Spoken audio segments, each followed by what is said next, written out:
So today we'll be discussing networking and internetworking part.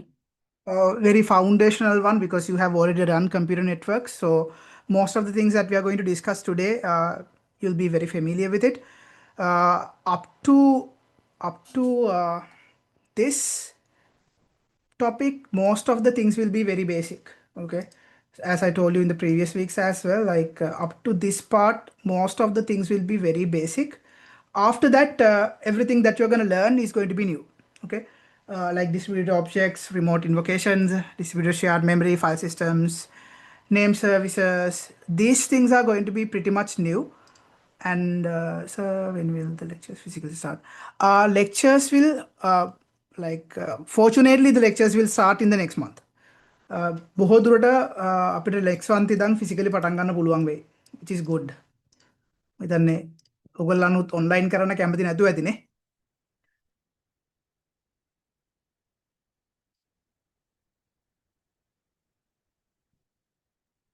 Hopefully කැමති නැති වෙන්න ඕනේ. නෑනේ, that's good. Yes, I don't like to do online as well. Same story. So we will exactly. So we will do the lectures physically, hopefully from next month, first week. දැනට plan එක තියෙන්නේ එහෙමයි. If everything goes well, we will not continue online lectures because I think none of the lecturers like to do this, and most of the students doesn't like to do online lectures, which is good actually. Because making ඇත්තටම තේරුම් නැහැ. ඔයගොල්ලොත් බලන් ඉන්නවා, මමත් කියනවා, no questions, no interaction, nothing at all, and which this is not good. So none of the lecturers prefer this, and none of the students, most probably most of the students doesn't prefer this as well. ගොඩක් අය කැමති නැතුව ඇති. It's fine. So we will make a අපි දැන් මමත් idea එක තියෙන ඇත්තටම online කරන ටිකේ මේ ටික cover කරන්න විතරයි. Basics ටික cover කරන්න විතරයි, because after that we'll have to learn these things in the classroom. මේවා මෙතනින් එහාට තියෙන ඒවා online කරොත් there's no point of doing the module as well. So let's just cover the basic things online. මට මේක cover කරගන්න බැරි වුණොත් මම මේකටත් recording එකක්ම දානවා. මොකද මෙතනින් එහාට ටික මම physically කරන්න තමයි idea එක තියන් ඉන්නේ. Distributed objects and remote invocations, all these things should be done in a physical classroom. And most some things should be done with practicals as well, like for an example, this distributed file systems, you have to do practicals for this. And also introduction to cloud computing, cloud architecture, abstraction and virtualization, these things, capacity planning, you have to do these practicals. Cloud services, managing, securing cloud, definitely මේවා අනිවාර්යයෙන්ම practical. Managing and securing cloud කියන්නේ entirely practicals. So I'm not gonna do these things online. කොහොම හරි මේක practical ම තමයි මම කරන්නේ. Hinda it's okay, we'll see. Anyways, let's come to today's topic. We will cover this part. Okay, so networking and internetworking, this is going to be more of a revision for you because you have already done computer networks. So most of the topics that we are going to cover today will be simply just a recap for you. Okay, so I will explain most of the things and I will ask questions. So if you can give answers, that's better, because this is not something that you don't know. ඔගොල්ලෝ හොඳටම familiar topic එකක් මේක. ඒ නිසා අනිවාර්යෙන් මේකදී interactively give answers. All right, so welcome to, this is going to be day 3. I think this is the topic 3, no? So 1, 2, 3, yeah. So this is going to be our day 3. We are 1 day behind, so for that I will give a recording. Okay.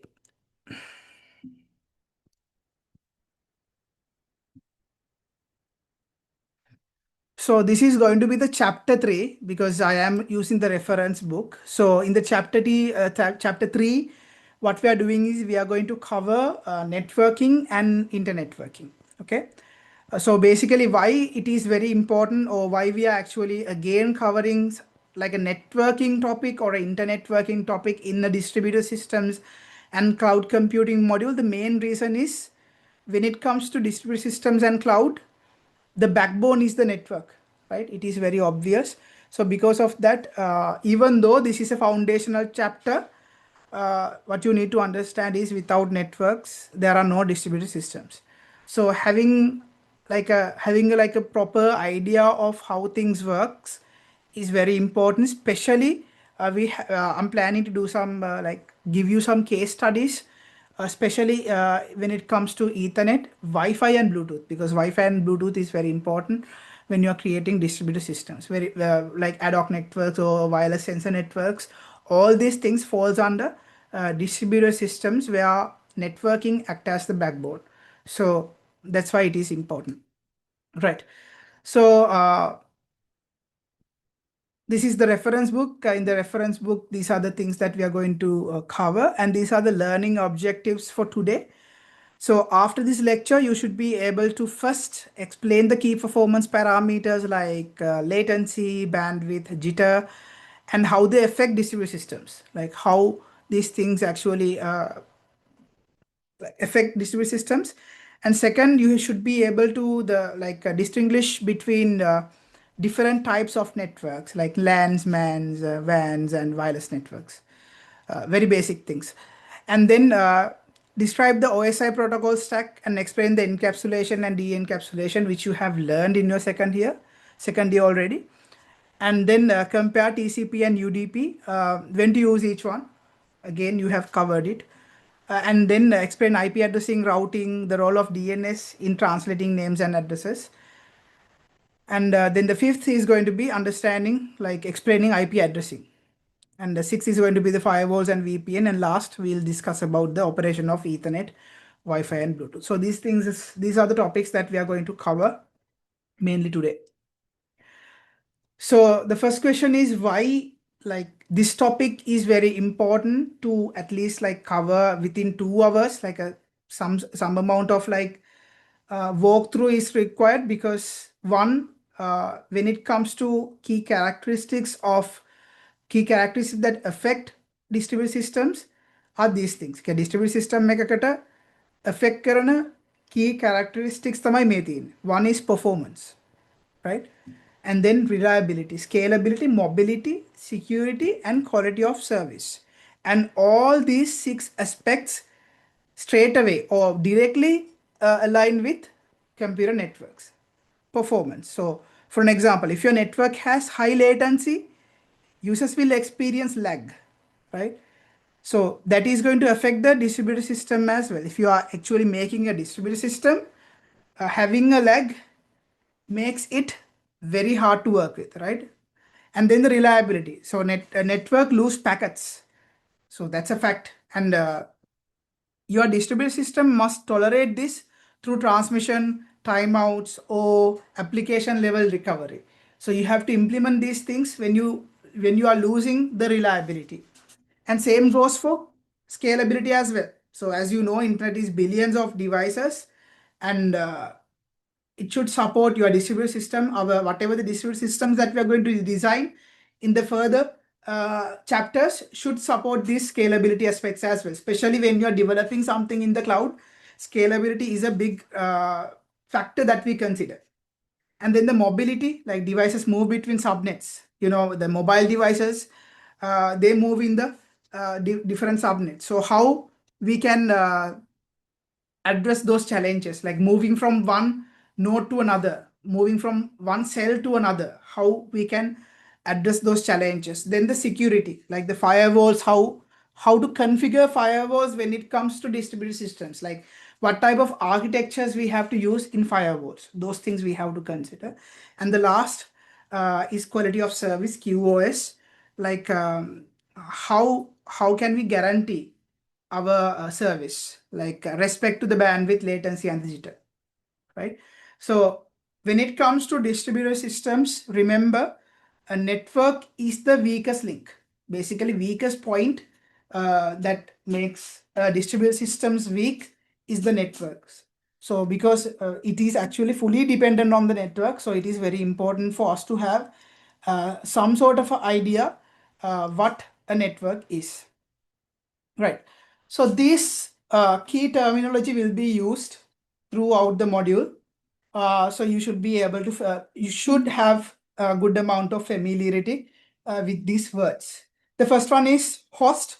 So what you mean by a host is any computer or device that uses the network. So it could be your laptop, your web server, a smartphone. At the end of the day, it's going to be a host. And sometimes I will use the word node, which is a broader term, which includes hosts plus switching devices like routers.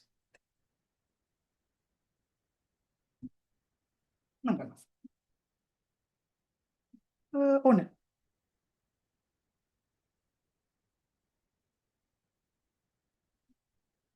Right? So node is somewhat of a broader term. Then a subnet is simply a group of nodes that can all reach each other on the same physical network. So that is very important. And for an example, all devices in the same Ethernet or all devices in the same Wi-Fi network, we can call them a subnet.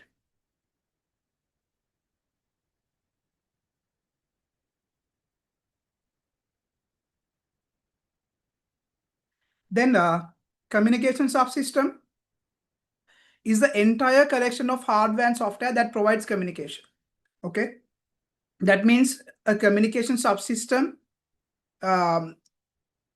is a collection of network cards, whatever the drivers, the protocol stacks that you use, routers, cables, all these things together forms the communication subsystem.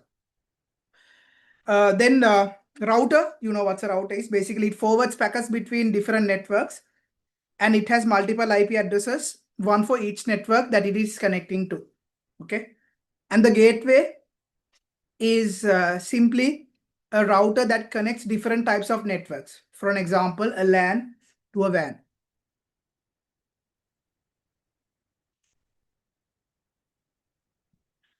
So this is important. In the internet, every host has at least one IP address and every router has multiple IP addresses, one per each connected network. Right. So now let's talk about performance. This is very critical because it affects everything. Okay.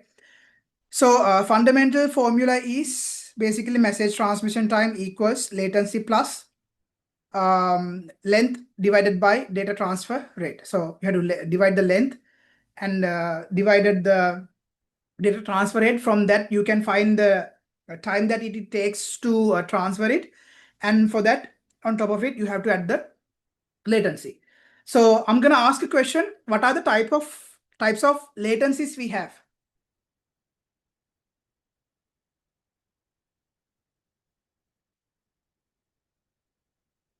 What are the types of latencies we have? What do you think?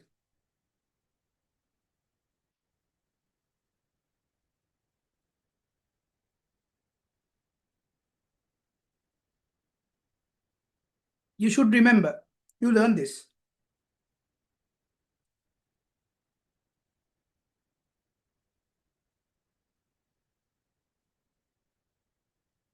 What are the types of latencies? So when you're transmitting, you have transmission delay, right? Very good. Yes. One is transmission latency. And when you're propagating, there's a propagation delay. So that's what you call propagation latency. What are the other two? We have more.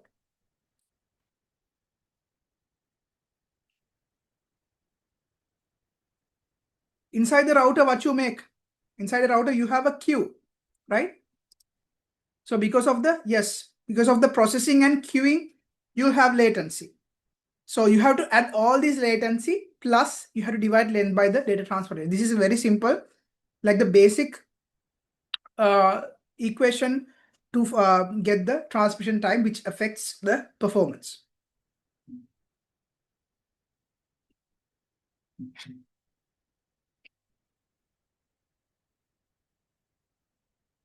Okay.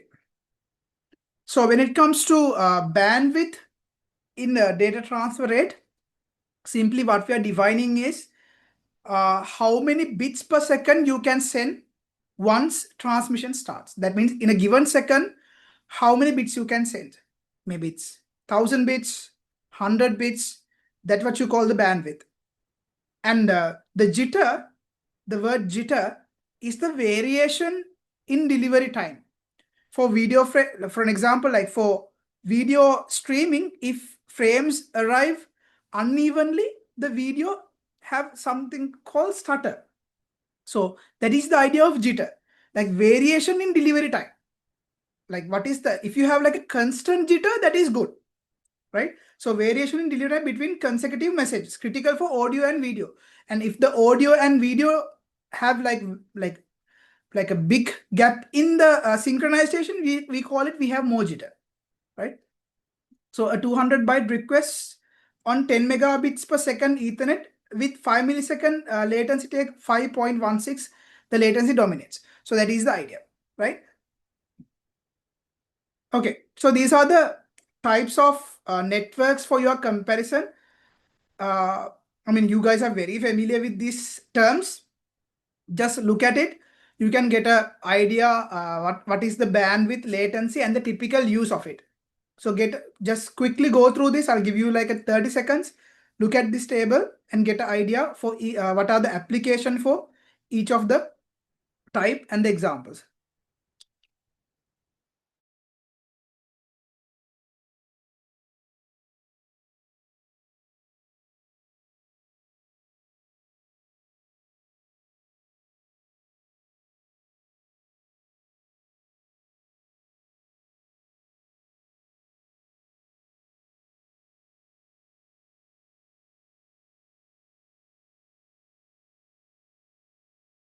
Okay, so the key point that you need to understand here is wireless networks have higher latency and also more variable performance than wired. I mean, you should be able to notice it here as well. So that is the important factor that you need to consider, because when you're making a distributed system, you might have both components. That means some of the components can be wired and some of the components can be wireless. That means there is a jitter because one specific parts will have a wired connection. So their latency is different than the wired one. So one of the most biggest hurdles that we have to actually tackle is jitter when it comes to distributed systems. So you can see that in this graph as well, like the latency. Here you have 5 to 20, but if you go here, especially here, you have a big latency. So that is a key takeaway from this table, especially when we are developing or designing distributed systems, or when we are researching about distributed systems, you have to consider these aspects.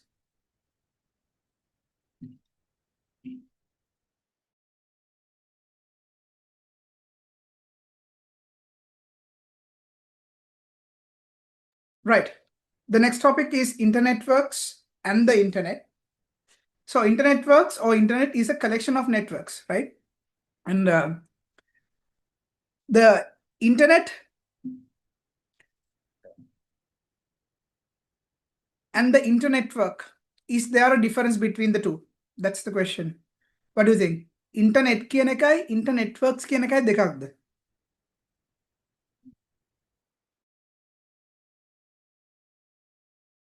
What do you think?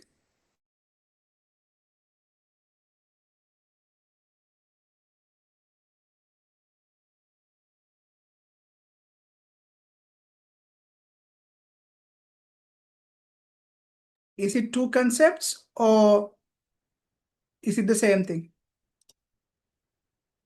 So the idea of internetworking is basically it is the process or practice of connecting different computer networks, right? Internetworks කියන්නේ like collection of individual computer networks. And internet කියන එකේ වෙනස තියෙන්නේ ඒක global and it is the same thing. එතකොට global internet network එකක් තමයි අපි සාමාන්‍යයෙන් internet කියලා කියන්නේ. Okay, so no big difference. The only simple difference is the global aspect of it. So you can say in here internet network කියලා කිව්වට මම මේක brackets ඇතුලේ internet කියලා කියනවා. මොකද at the end of the day if it is global it's going to be internet. Okay.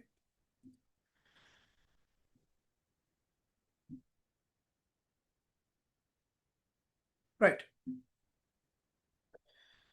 So switching schemes, very important. First two you might be very familiar, circuit switching and packet switching. So circuit switching is mainly used by the traditional telephone networks that we use. We call them POTS, plain old telephone service, or sometimes we call it PSTN, where we create a dedicated path to establish the communication. The path is reserved for the entire conversation, as you remember. And that means if the path is reserved, all the bandwidths and everything is going to be guaranteed. So when you have a guaranteed bandwidth, you have a low jitter. That is the best thing. The only like the disadvantages are if you have like a burst traffic, um, like when you're not talking, the circuit is still reserved. Like if you have like traffic bursts, that is not suitable for it. And also one of the other disadvantages is we'll have a setup delay. I mean, when you take a call, you have to first ring it and the other person have to answer it, right? So we have a setup delay. But with packet switching, what we use is IP in here. And what we do is we break the data into small pieces and we route it within the network, right? So I'm not going to explain it that much. But frame relay, this is like a hybrid version of it. Basically, small packets called frames are switched on the fly and lower latency than packet switch because frames are not stored completely before forwarding, right? So ATM is a good example for this. We will talk about this one a lot when it comes to distributed systems because this is a concept that we use in the distributed systems, what we call frame relay. Okay. The idea is we are going to switch them on the fly. That means switch them during the transmission. And then the broadcast, mainly used by Ethernet. So every transmission is heard by all nodes. Nodes filter based on destination address. The pros are going to be actually it is simple and you don't need any routing because you are going to broadcast it. But the thing is you can't do broadcasting in every network, especially if the network is large because it's going to waste a lot of bandwidth. Okay, so the scalability is pretty much limited. So in the distributed systems, almost always use packet switching or broadcast. Circuit switching is too rigid. But what you can do is, like if you want to research some sort of a thing, you can do some research on frame relay and distributed systems. Because this is combining these two will have a lot of benefits. So for your final year research, actually you can figure out a very nice topic if you can combine these two, frame relay and distributed systems, how you can overcome problems, how you can address that to a specific domain using machine learning, how you can use machine learning and frame relay together to make distributed systems more efficient. So those are very good research topics that you can do for your final year research. Right. So pretty much similar, a very familiar architecture. Uh, the OSI 7 layer. I'm not going to explain it like very deeply. I will just breeze through it. I hope you guys remember this. So you can remember this with this term. Please do not throw sausage pizza away. And physical data link network. Likewise, it goes up here and the layering starting from top to bottom. So physical layer becomes layer 1 and the application layer becomes layer 7. I like to start from layer 1. So usually layer 1 in here what we have is the actual wires, right? Like the fiber, radio frequencies, electrical, optical signals, everything is here. And it is all about bits, not packets. So you have to remember that it is always going to be either bits, zeros and ones. It's not about the packets. And in the data link layer 2, this is the actual bits, the organized bits into frames. That's where we do the organization of whatever the frames, conversion into bits. So, and also on top of it, as you guys remember, in the data link layer, we handle the error detection. How can we do error detection in data link layer? Does anyone remember? Data link layer के error detection කොහොමද handle කරන්නේ? මතකද?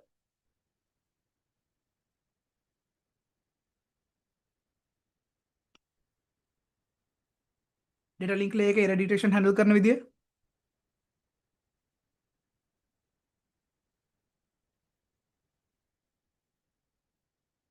we do checksums. Okay. But mother checksum calculation kara. And media access control. ඔක්කොම zeros આવොත් මේව කරේ මතක ඇති මං හිතන්නේ. And media access control also like who gets to transmit next. ඒක තමයි MAC එකකින් කරන්නේ. And also Ethernet MAC is also an example. Ethernet MAC address එකත් handle වෙන්නේ මෙතනදිම තමයි. The network layer mainly three things: routing, addressing, packet forwarding. I have a question. Routing එකනුයි forwarding එකනුයි වෙනස මොකක්ද? What is the difference between routing and forwarding?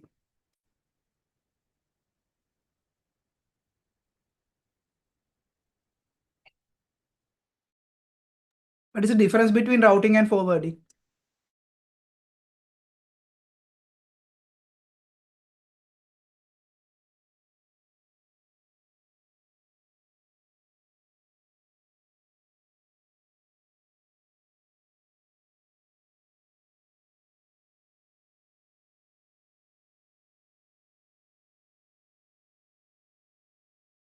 Remember that? Not the routing කියන්නේ source to destination. Point A to point D. Source එකේ දැන් destination එකට packet එකක් යන්න ඕනේ කොහොමද? Routing වලදී අපි define කරන්නේ ඒක. Forwarding කියන්නේ මොකද්ද?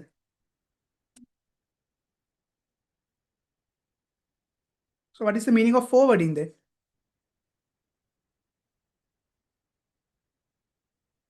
Router එකකට packet එකක් ආවම once you get a packet to the router මොන interface එකටද ඒක move කරන්න ඕනේ. ඒකට තමයි forwarding කියන්නේ. Okay? So two different things. Okay. Then the transport layer, mainly TCP and UDP is here. So that means the reliable and the unreliable delivery, right? And then we have the session layer, mainly for the control, right? Dialect control, like who speaks when, checkpointing and recovery, everything happens here. Very good examples are SIP and also VoIP. Voice over Internet Protocol is also a good example. I didn't mention it here, but for session layer, VoIP is also an example. And also presentation. In here, we handle TLS, data representation, encryption, compression. And in the application layer, basically all the user level protocols are running in there.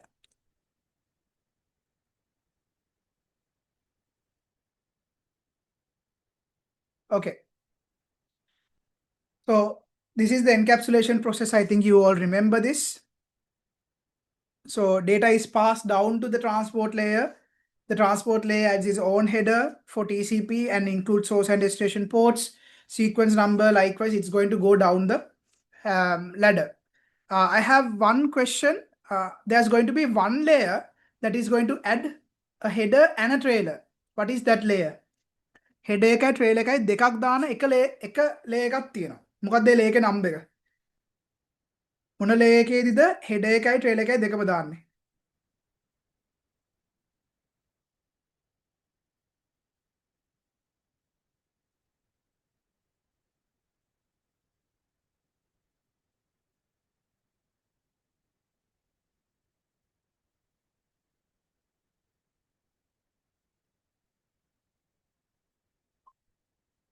Very good. Data link layer, yes. එක ළමයා දින්න lecture එකේ. එහෙමද? So in the data link layer, other than the Ethernet header, what we do is we add the trailer as well, just to show it is the end of the message. මොකද මෙතනින් data link layer එකෙන් පස්සේ අපි කරන්නේ මේක convert කරලා physical layer එකට දාන එක. එතකොට එතනින් එහාට අපිට තව header files add වෙන්නේ නැති හින්දා අපි trailer එකකුත් දානවා. That is the idea. So from top to bottom we have the encapsulation, and from bottom to top we have the de-encapsulation. So this is how it works. හැබැයි route එකේදී ඔයගලන්ට පේනවා ඇති මේක very important. ඔයගලන් route එකට මේක මැදට හම්බුනාම එයා full packet එකම de-encapsulate කරන්නේ නැහැ. එයා මෙතනට වෙනකන් විතරයි කරන්නේ. මෙතනට වෙනකන් read කරලා ඉතුරු ටික forward කරනවා. So මොකද route එකට මේ දෙක වැඩක් නැහැනේ. Right? So it will only check up to here and it will forward the packets up to the destination. So that is how it works.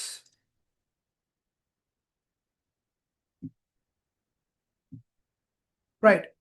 Then, and also I'm just like quickly going through this because these are the things that you're familiar with. But if you have uh, a question, you can let me know. Okay?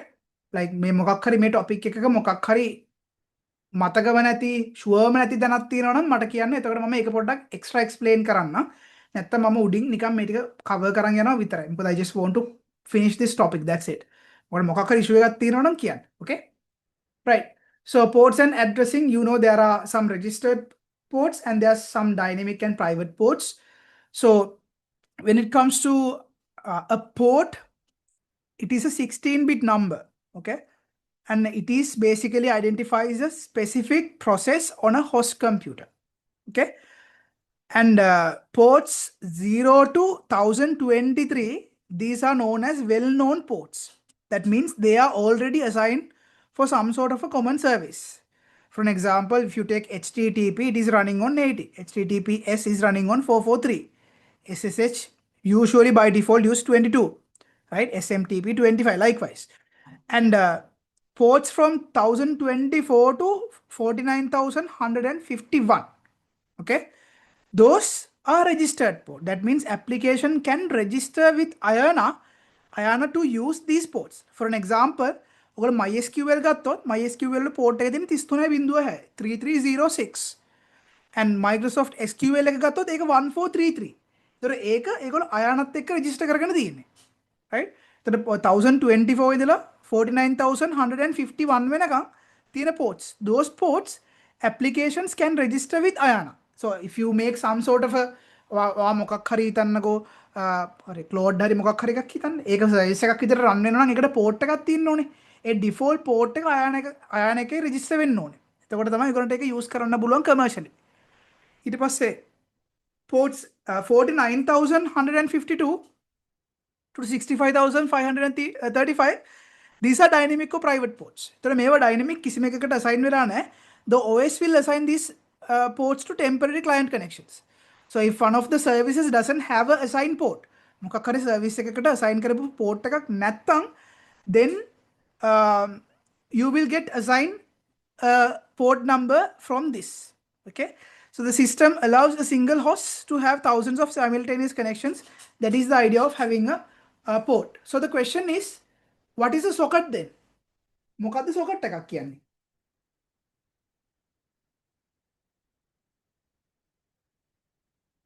What is a socket?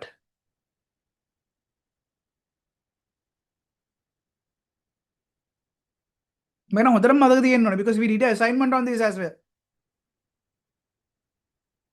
Called socket programming, right?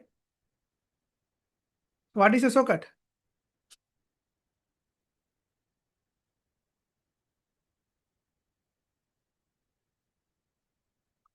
In distributed systems, most of the communications will be happen using sockets. So very important to know. So tell me, what is a socket then?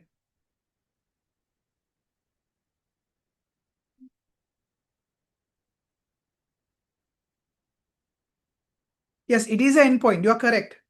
It's endpoint of two-way communication. Yes, that means it is bidirectional. Agree. But how can you make a socket? Your answer is correct. If it is a 2-mark question, you get 1 mark. But you get an additional 1 mark for something else. How can you make a socket? What are the ingredients that you need to make a socket? Socket එක හදාගන්න මොනවද ඕනේ? Yes, very good. IP address and the port number 46. Yes, correct. So when someone asks you what is a socket, the answer should be it is endpoint of two-way communication consists of IP address and port number. That is the full answer, right? So you define a socket with IP address and a port number. That with that specific socket you can run to like access a specific service. So in the distributed systems, everything is sockets, right? Because you have bunch of services running everywhere as a distributed systems. So what you need is sockets to communicate with each other. Right. So IP addressing, You guys are familiar with this, so I'm not going to take a lot of time here. So as you guys remember, we discussed about this. We have 5 classes. First 3 classes will be used for subnetting or for networking, and class D is for multicast, and class E is for reserved. So class B addresses the problem with when you use classes, the class B addresses were actually being very exhausted, and class C addresses are too small for organizations. So because of that, we went for CIDR, or basically classless routing. So with CIDR, it is classless interdomain routing. The RFCs are 1519. RFC කෙනෙක් තේරුම් මම හිතන්නේ මතක ඇති කට්ටියට, request for comments. So these are the documentation files that have all sorts of standards and like details about a specific technology. So if you want to know about CIDR, how it works, you have to read the RFC 1590, which is developed in 1993. So in here, you will no longer have fixed classes. You have variable length subnet masking. That's how it works, right? And along with it, we use NAT for network address translation, where we have a public range and we have a private range. And basically with NAT, what we do is we convert the public to private and private to public. So we have different types of netting, like the dynamic net and the static net. But at the end of the day, the purpose of NAT is to convert public to private and private to public. But there is a downside of NAT. What is the biggest downside of NAT? Can someone tell me? Can NAT එකේ තියෙන ලොකුම ප්‍රශ්නේ මොකද්ද?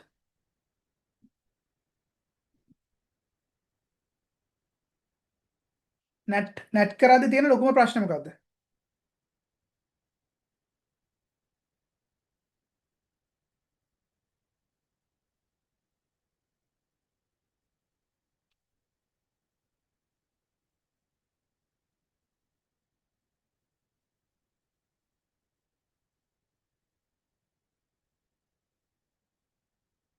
Can someone tell me?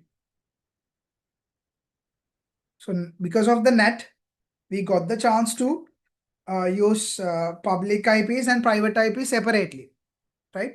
අපි නම් ඇත්තටම දැන් practically speaking අපිට හම්බෙන්නේ CG net, carrier grade net කියන එක තමයි අපිට හම්බෙන්නේ. ඒ කියන්නේ මොකද අපි ISP ගෙන්නේ IP එකක් හම්බෙන්නේ. ඒතර what we are using is CG net, carrier grade net. මොකද්ද මේකේ තියෙන ප්‍රශ්නේ?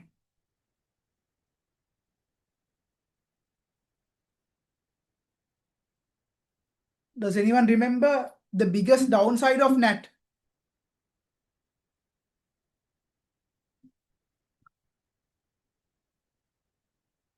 මොකද්ද?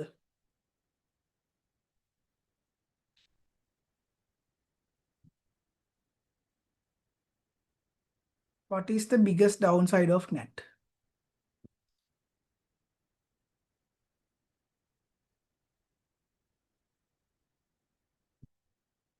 Hari, I'm gonna ask the question.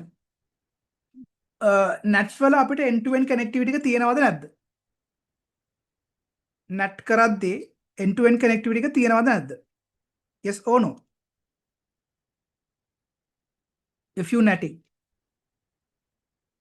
end to end connectivity කියලා කියන්නේ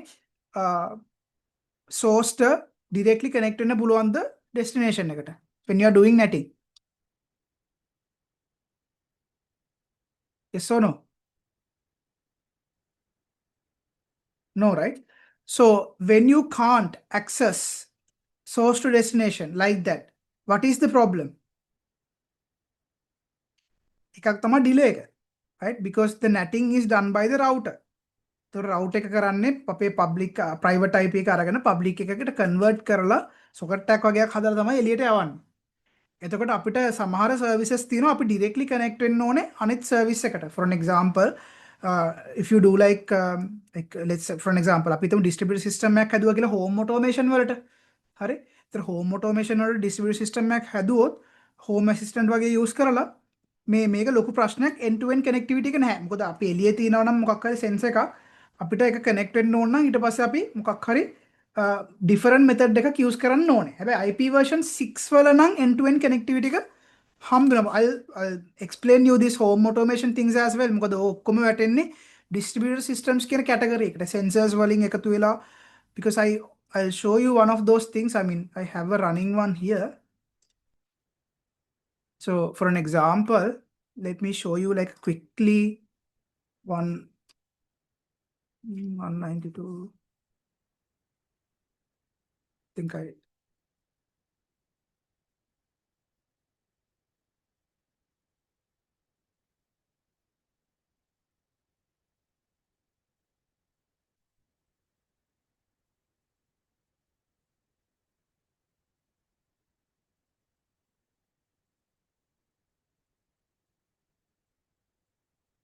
so these things at the end of the day falls under what you call distributed systems, right? Because I mean these sensors, for an example, so these are actually not hosted in my home. I'm grabbing the information from somewhere else. So this is like a distributed sensor network, right? So මේ මේක මං හදලා තියෙන්නේ මේ මගේ තියෙනවා මේ dry box එකක්. මේ dry box එකේ information තමයි මේ එන්නේ humidity එකයි temperature එකයි. home assistant එකට අරන් තියෙන්නේ. ඊළඟට මේ තියෙන්නේ මේ server එකක්. එතකොට මේ server එක on කරොත් මෙතන මට පෙන්නනවා මේ server එක කොච්චර power එකක් ගන්නවද? server එකේ current flow එක කොච්චරක්ද කියන එක. මෙතන මට switch එකෙන් මේක on off කරන්න පුළුවන්. මේක මම on කරාම server එක ඇත්තටම up වෙනවා. Right? So all these things are hosted in different places. I have connected multiple places like different cities here. Right? මේ හැමතැනම තියෙන information එක තැනකට ගෙනල්ලා තියෙන්නේ. So this is a distributed system. Right? This is running on, some part is running on the cloud, some part is running on locally. So there should be a connection between the two. Practically අපි කතා කරද්දී මේව කතා කරමු. කොහොමද මේ වගේ sensor network එකක් හදාගන්නේ? කොහොමද sensor network එකක් communicate කරන්නේ cloud එකත් එක්ක? What type of sockets are we using? ඒ වගේම end to end connectivity නැති එක. දැන් මෙතන තිබ්බ ලොකු challenge එකක් තමයි මට මේ දෙක connect කරද්දී end to end connectivity නැති එක. Because it is running on a different place. This one, the spool box is running on a different place. Now this is running in real time, and so I had to do some like putting the IP addresses in a public pool, and from there I got it back to my home. So මෙතන දැන් one to one මට connection නැති තියෙනවා. මෙතන live මට update වෙනවා. So there's a lot that you can learn, right? So these are bunch of mobile devices. මේ තින්නේ mobile devices ගොඩක්. එතකොට මේ mobile devices තැන් වල තියෙන්නේ, but I get the battery level of all the mobile devices to a single place. මෙතනට මට හැම mobile device එකේම battery life එක මෙතනට එනවා.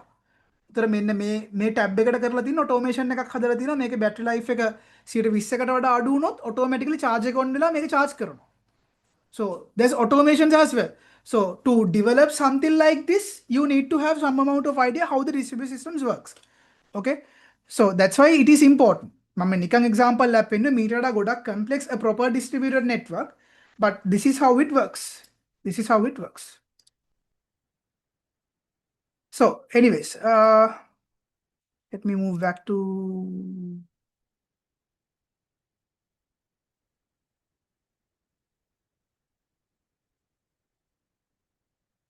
yeah. So one of the biggest downsides of where was I? So one of the biggest downsides was when it comes to net was actually end-to-end lack of end-to-end connectivity. මොකද ඕගොල්ලෝ practically distributed system එකක්, ඒ කියන්නේ speciallyම sensors වගේ දේවල් පාවිච්චි කරලා distributed system එකක් හැදුවොත් it's going to be very hectic to connect them together.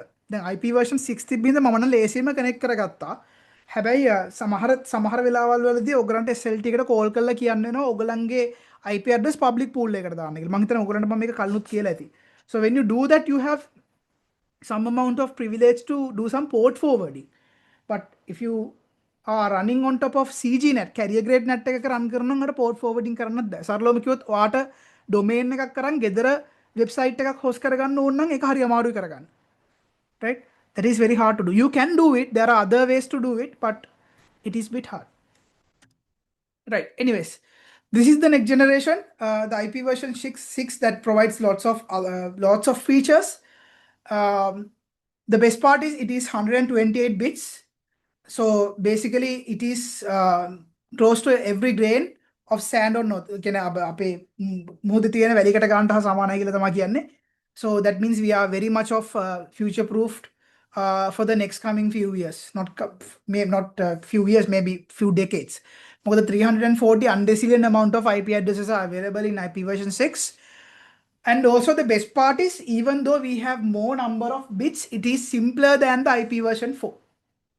Right?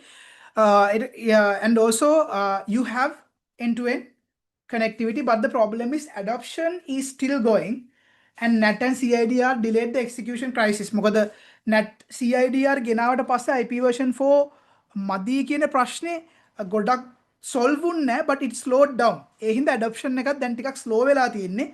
ඒ නිසා ඕගොල්ලන්ගේ උනත් ගෙදර බැලුවොත් ඔයගලන්ට IP version 4 එකයි IP version 6 එකයි දෙකම තියෙනවා. ඕක ওই විදිහට තව අවුරුදු 20ක් විතර යයි. මොකද මං හිතන්නේ IP version 4 කියන එක entirely නැති වෙයි කියලා. The main reason is the legacy devices. මොකද සමහර legacy devices තියෙනවා, they are running on IP version 4. ඒ හින්දා අපිට dual stack run කරන්න වෙනවා. Even when you are developing a distributed system, you have to run it on a dual stack. එතකොට අපි දෙකම configure කරන්න ඕනෙමයි. මොකද one, we have to make it future proof. Second, we have to make sure that it is working with legacy devices. So dual stacking is a very important aspect that you have to consider when you are making distributed systems. IPv4 විතරක් දාගෙන ඉන්නත් බෑ, IP version 6 විතරක් දාගෙන ඉන්නත් බෑ. Mainly in a distributed system and also in cloud as well. IP routing and forwarding. So forwarding can per packet action, look up destination in tables, send to the next hop. Basically, ඔගොල්ලෝ දන්නවා route එකක interfaces ගොඩක් තියෙනවා. එතකොට forwarding කියලා කියන්නේ packet එක ආවට පස්සේ ඒක හරි තැනට යවන එක. මේ පැත්තට දෙවන්නේ, මේ පැත්තට දෙවන්නේ. ඒක decide කරන එක තමයි අපි කියන්නේ forwarding කියලා. ඊට පස්සේ routing කියලා කියන්නේ අපේ packet එක යද්දී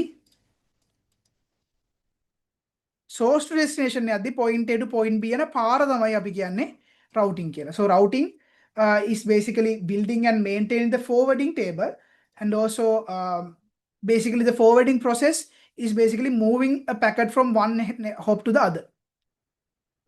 Routing algorithm requirements: correctness, simplicity, robustness, stability, optimality. Those are the things. And we have two main algorithm families. I mean, there are few students here, probably like 4 to 5 students here, that does the advanced computer networking module. So you guys are very familiar with these two.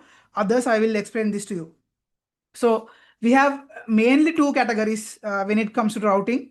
One is going to be distance vector. The other one is going to be the link state algorithms. So when it comes to distance vector, we have a routing algorithm called RIP, where what we do is each node shares its entire routing table with its neighbors. ඒ කියන්නේ අපි distance vector routing protocol එකක් use කරද්දී route එක තමන්ගේ full routing table එකමත් අනිත් පැත්ත එක්කෙනාට share කරනවා. හරි? Then the nodes update their tables based on what the neighbor tells them. neighbor කියන එක මත තමයි routing by room. ඒ කියන්නේ neighbor කියන්නේ මොකද්ද? ඒක පිළි අරගෙන අපි කරන දේ අපේ එක update කරගන්නවා. ප්‍රශ්නේ තියෙන්නේ මේක හරි simple. අපි මේක අද algorithms දෙක කතා කරා. මේකට පාවිච්චි කරන්නේ Bellman Ford කියන එක. මේක හරි simple. But the problem is slow convergence. ඒ කියන්නේ මේක අපි අර හැමෝම share කරගෙන හදන නිසා convergence එක හරිම slow. එතකොට අපි distributed system එකක් හදද්දි convergence එක slow ඒවට යන එක ඒ තරම් හොඳ නැහැ. හරි? ඒ වගේම මේකෙ එක ප්‍රශ්නයක් තියෙනවා count to infinity problem කියලා. ඒ කියන්නේ මොකක් හරි link එකක් down වුණොත් නෑ එක දිගට loop වෙන ගතියක් තියෙනවා. හැබැයි link state කියලා කියන්නේ අපි Dijkstra's algorithm එක use කරන routing algorithm family එකක්. මේක ටිකක් this one requires more computation power. ඒ කියන්නේ මේකෙදි කරන්නේ every node builds a complete map of the network and runs Dijkstra's algorithm to compute shortest paths. එතකොට හැමෝම තමන්ගේ ඇතුළෙම network එක හදා ගන්නවා, routing table එකක් හදා ගන්නවා route එක ඇතුළේ. අනිත් අයගෙන් අහන්නේ තමන්ගේ forwarding table එකක් හදා ගන්න. ඒ කියන්නේ හැමෝම network එක ගැන fully aware. තමන් connect වෙලා ඉන්න network එක ගැන හැමෝටම idea එකක් තියෙනවා. එහෙම වුණාම වාසිය තියෙන්නේ network link එකක් down වුණොත් හැමෝම, since everyone knows how the network is arranged, if a link goes down, the convergence is faster. මොකද අපි දන්නවා මේ link එක down වුණොත් මට යන්න තියෙන වෙනත් පාරවල් මොනවාද කියලා. ඒකට ඒක හොය ඉන්න ඕනේ නැහැ. neighbors ලගෙන් හම්බෙනකන් ඉන්න ඕනේ නැහැ. You know the road, so you take the new road. So faster convergence. network එක down වුණොත් ඉක්මනට ඔයාලට network එක up කරගන්න පුළුවන්. The only disadvantage of a link state or basically OSPF kind of algorithms, it requires more CPU and it requires more memory. That is the only problem. Other than that, it is very good. So as you know, the internet is also hierarchical. So it is divided into small autonomous systems. Autonomous system එකක් කියලා කියන්නේ එක network එකක්. For an example, Faculty of Computing and Technology is one autonomous system.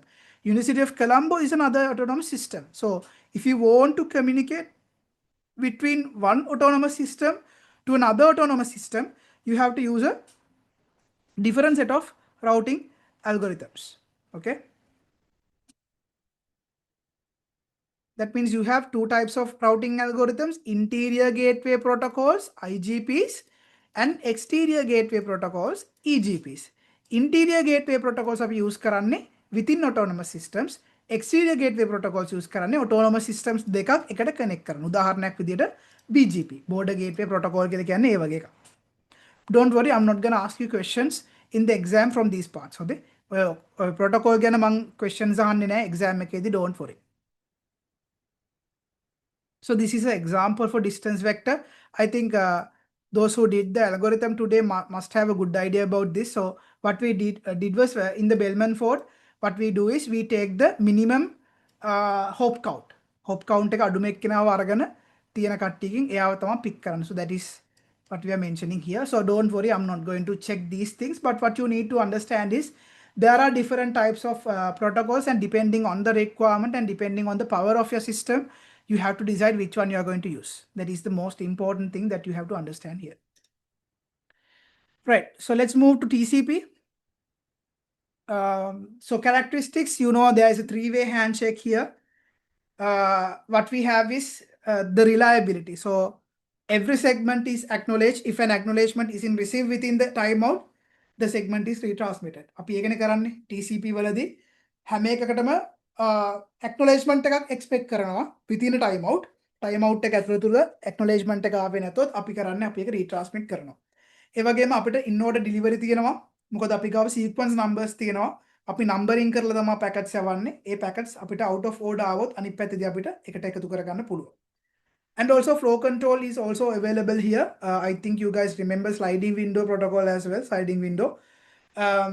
Basically, in the sliding window, what we do is the receiver. If you are the receiver, you are going to advertise the window size, right? Advertise the window size, the amount of data that you are willing to accept. That is the window size. And then the sender cannot send more than that acknowledgement. So basically you are going to say, I can only take 5 packets per second. So that means the sender can only send 5 packets per second, nothing else. So that's what you do with the sliding window. And then you have congestion control where you do the slow start, congestion avoidance, and fast retransmit. So basically you have the adaptability for network congestions. The TCP header is basically consists of these things. You have the source port, destination port, sequence number, acknowledgement number, flags, window, and also window means the window size, and also the checksum.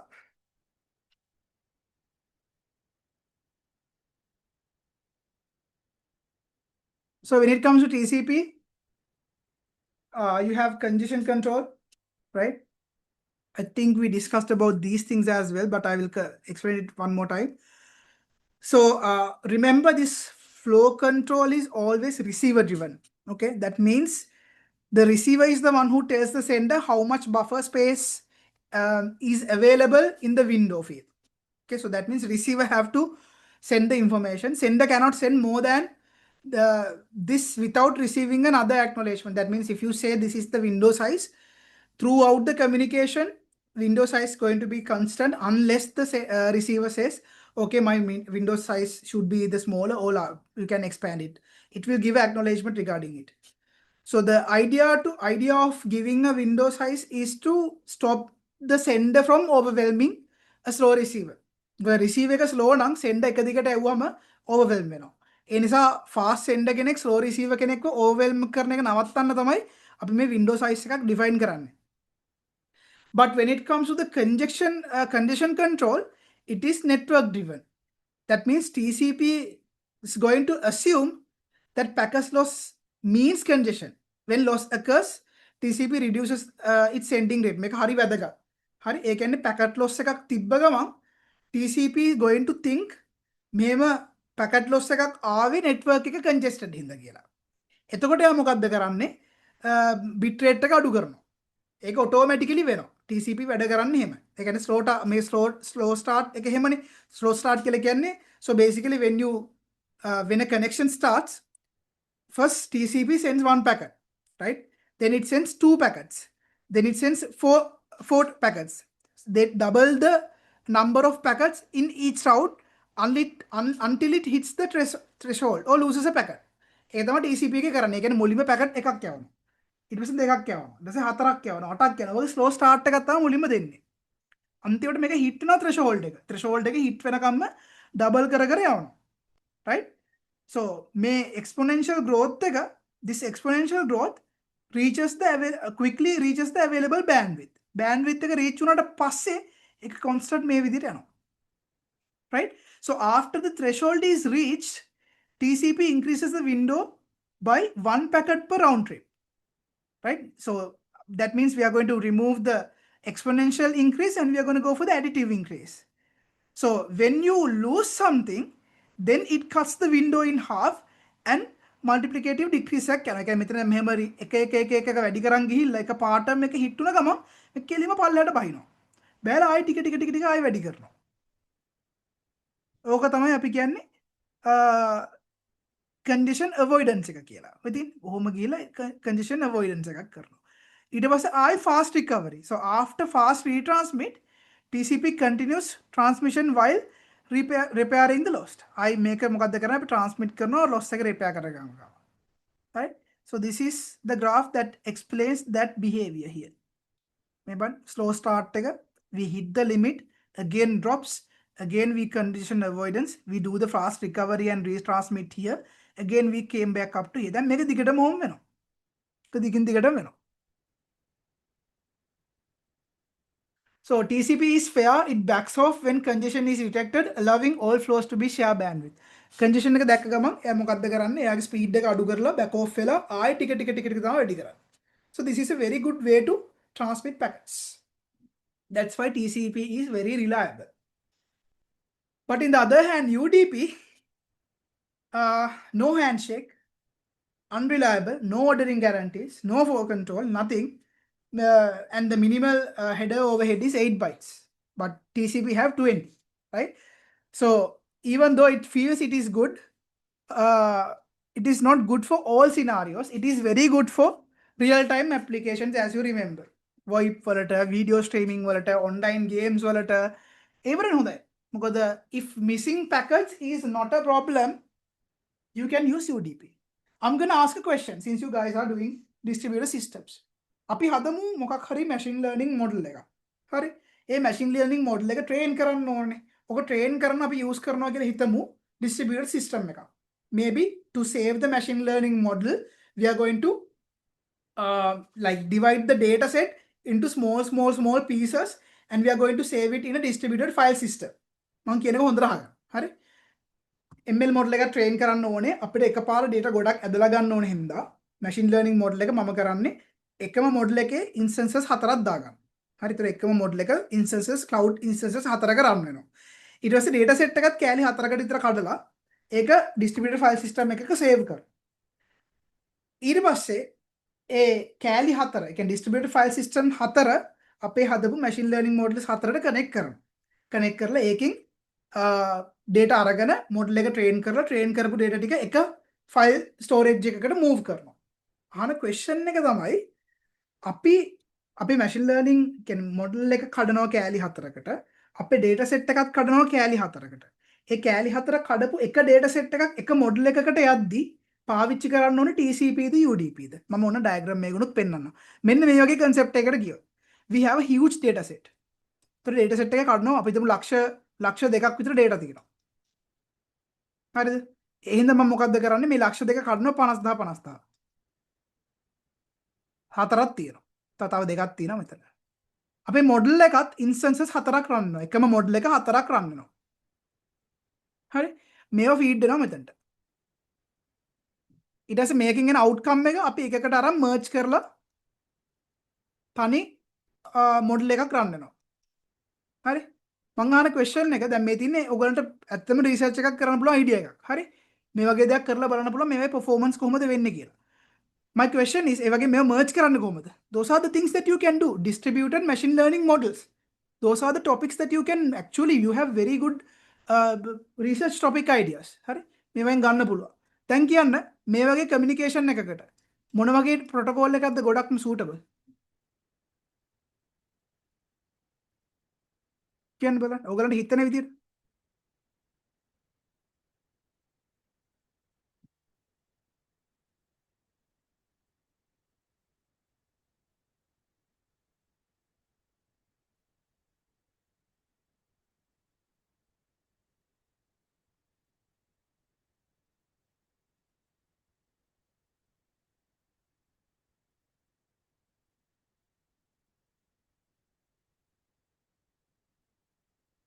කට්ටියකෝ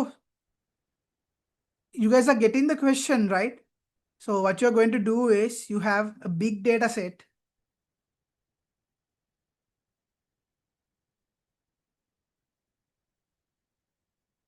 Okay. Okay. I get two answers. Very good. I'm very happy.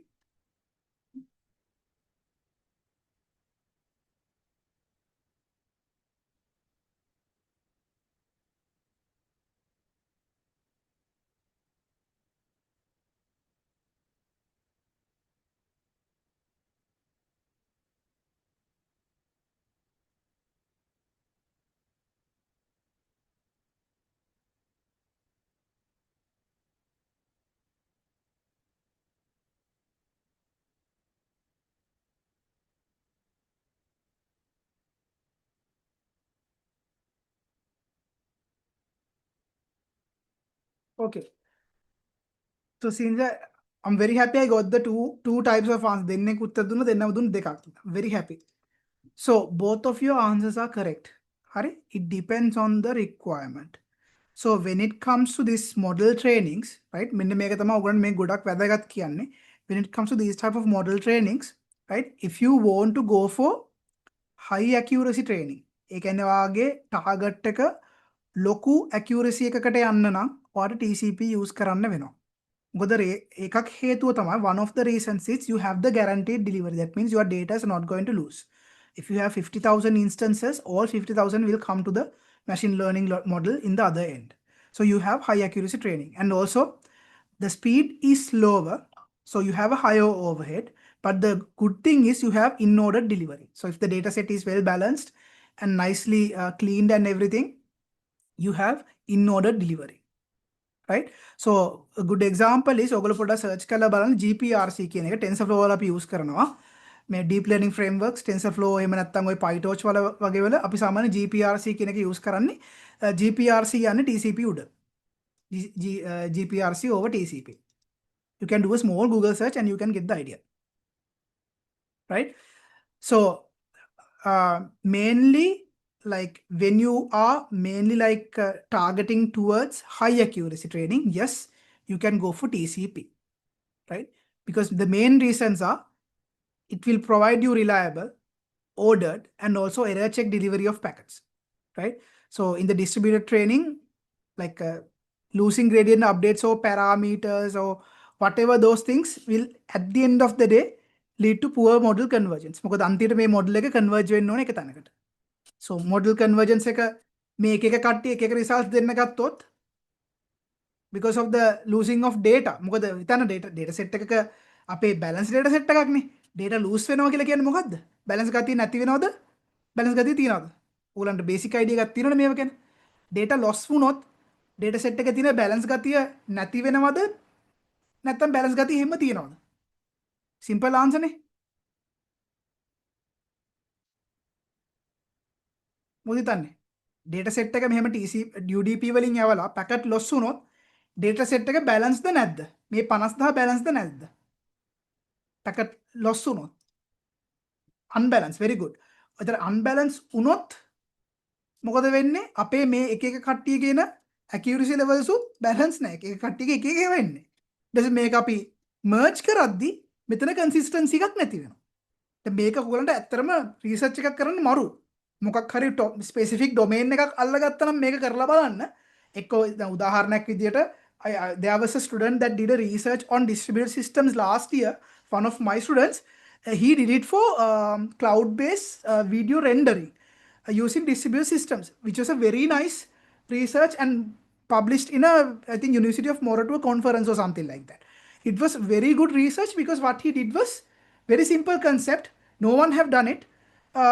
Using cloud distributed systems, he breaks the source code or the G code into bunch of pieces, push it to the cloud, run it in the cloud, merge it in the cloud, and bring it back to their very high accuracies, very quick like results as well. අර ඒ වගේ එකක් ඕගලටත් කරන්න පුළුවන්. මොකද typical machine learning researchers දැන් ගොඩක් කරලා තියෙන්නේ. Now what you need is do the same thing in a different way, with a novel way. So this is a novel way. You can do the same thing with the distributed architecture and see what happens, right? Because this is not something just I'm making up. මේ distributed machine learning models කියන එක industry එකේ තියෙන standard එකක්. ඉතින් ඕගලන්ට පුළුවන් නම් ඒකින් research මොනවා හරි කරන්න, that is very good. But to do those things, you need to figure out what technology stack that you need to use, especially in the lower end. That means මේ network level එකේ මොන stack එකද use කරන්න ඕන. ඔයාට ඕන හොඳ research එකක් කරන්න පුළුවන් TCP and UDP comparison එකක් කරලා. ඒ කියන්නේ ඔයා දෙකම use කරනවා. දෙකම use කරලා පෙන්නනවා, prove කරනවා මොකද්ද ගොඩක් හොඳ කියලා මේ application වලට. සමහර විට ඔයා එක application එකකට TCP superior perform කරන්න පුළුවන්, තව application එකකට UDP superior perform කරන්න පුළුවන්. So you can do those kind of things, right? So keep some tabs for these type of topics because these are very niche topics. මම දැකලා නැහැ මේ distributed machine learning model එකක research එක තාම ළමෙක් කරනවා. So you can do that. These are very good things to do. Okay, you have options. Topics නැති ප්‍රශ්නයක් නැහැ. You need to figure out which type of a research that you are doing. Okay. Okay. So for the answers, UDP, you are correct. Okay. UDP කියන එක correct because there are scenarios where we don't care about high accuracy levels. සමහරලාට පොඩ්ඩක් එහෙම වුණාට අවුලක් නැතිව තියෙනවා. අන්න ඒ වගේ අවස්ථාවලදී අපිට පුළුවන් මේ වගේ දෙයක් කරන්න. Especially real time. සමහරලාට අපි unsupervised යනවා real time. කියන්නේ data everywhere sensor networks වලින් real time අරගෙන ඒකත් එක්ක prediction models run කරනවා. In those kind of scenarios we can use a UDP. මොකද අපිට data in real time. අපිට මේ එකක් drop වුණොත් අනිත් එක එනකම් බලන් ඉන්න බෑ. So in those kind of scenarios, definitely you can use UDP. So depends on the requirement. You have to decide. That's why I told you, learning these things are very important when you're taking decisions. So you have to get the idea from there. Let's move.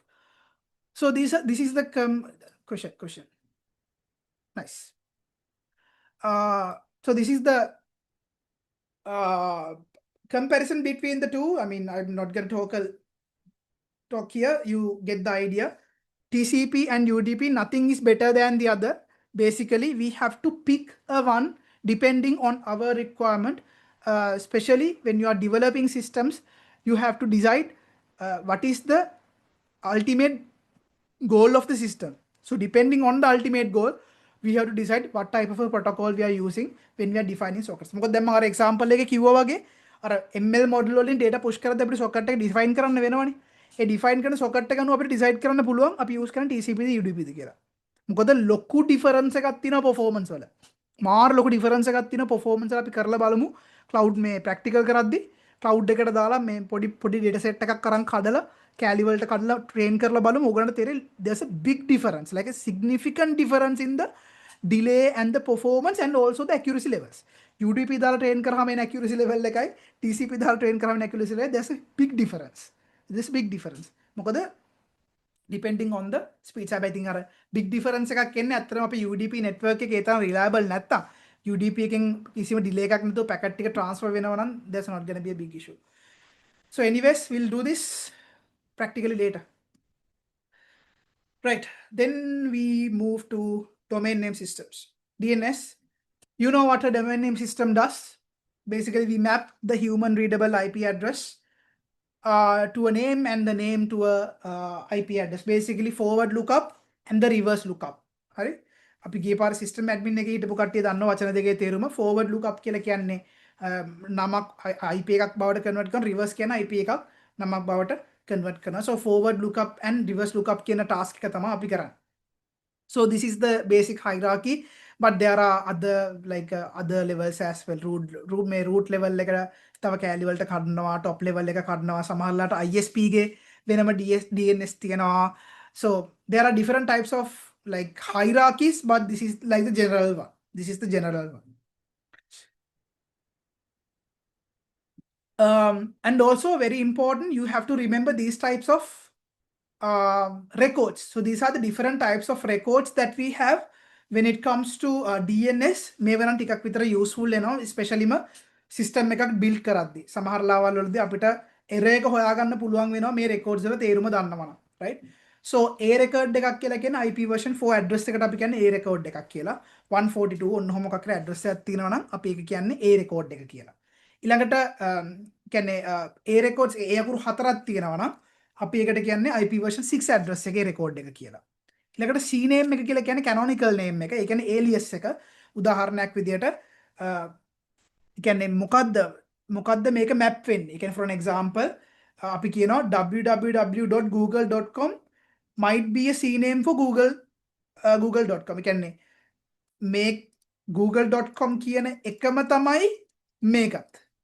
අන්න ඒක තමයි මේක අදහස. ඒ කියන්නේ C names කියලා කියන්නේ canonical names, aliases. ඒ කියන්නේ මෙයා main domain එක වෙනුවට තියෙන ඒවා. දැන් අපි උදාහරණයක් විදිහට ගන්න පුළුවන් server1.google.com, www.google.com. නැත්නම් නිකම්ම google.com. ওই තුනම ඇත්තටම google.com නේ. අන්න ඒ වගේ idea එකක් තමයි දෙන්නේ. ඊළඟට MX එක පාවිච්චි කරන සාමාන්‍ය mail exchange වලට. සාමාන්‍යයෙන් අපේ Google එකේ තියෙන mail, ඒතර mail.google.com කියලා කියන්නේ mail exchange එක MX file එක. ඊළඟට NS file එක කියලා කියන්නේ name server file එක. අපි සාමාන්‍යයෙන් ගන්න ns1.google.com, ns2.google.com likewise. Then PTR කියලා කියන්නේ point record එක. ඒ කියන්නේ reverse lookup කරනවා නම් මම කිව්වේ IP එකක් ගන්නවා නම් IP address එකක් name එකකට convert කරනවා නම් ඔයාලට point එකක් හදන්න ඕනේ. මේ හැමෝම මෙතන ඉන්න කට්ටිය system admin එක කරේ නැහැ, but system admin එක කරපු කට්ටියට මතක ඇති අපි මේ අපේ name server එක configure කරද්දී අන්තිමට point record එක manually හැදුවේ. forward lookup zone එක හැදුවට පස්සේ අපි forward එකට ගිහිල්ලා associate point එක ටික් කරා radio button එකේ. ටික් කරලා refresh කරාම තමයි pointer record එක අනිත් පැත්තේ හැදුනේ. ඒතර pointer record එක ගොඩක් වෙලාවට අපි DNS configure කරද්දී අපිම configure කරන්න වෙන අවස්ථා තියෙනවා.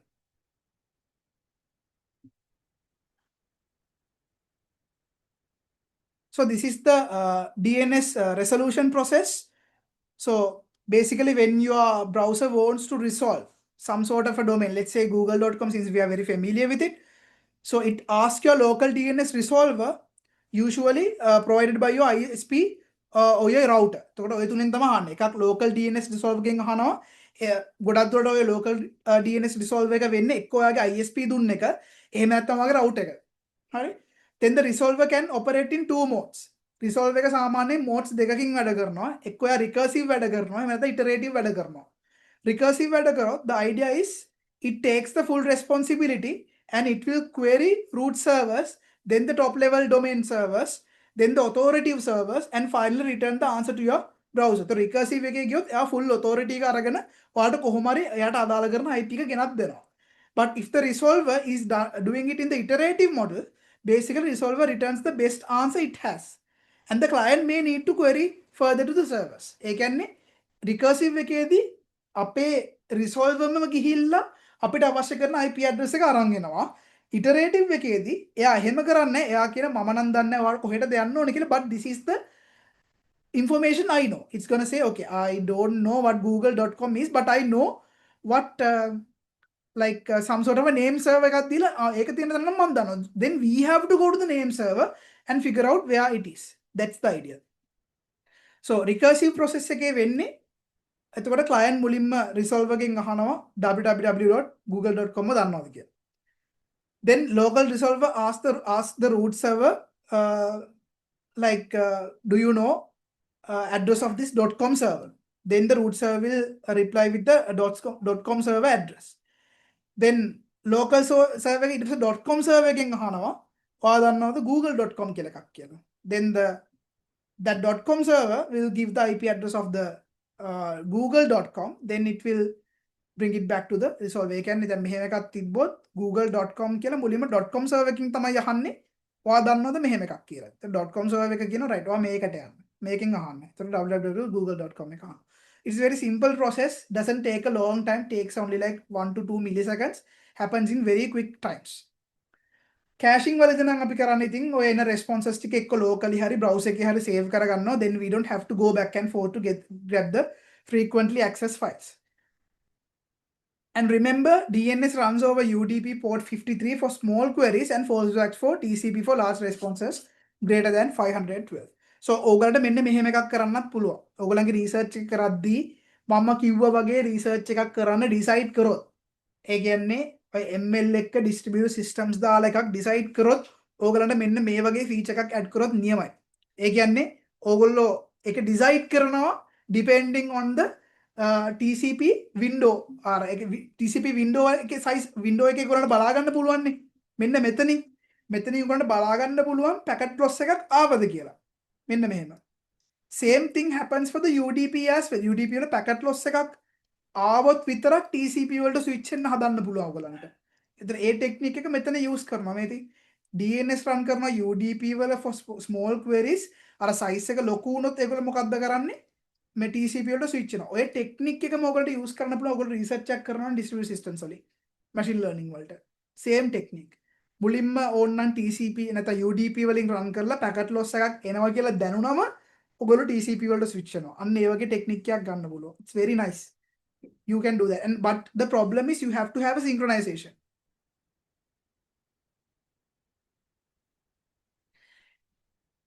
Most of the browsers go for the recursive one.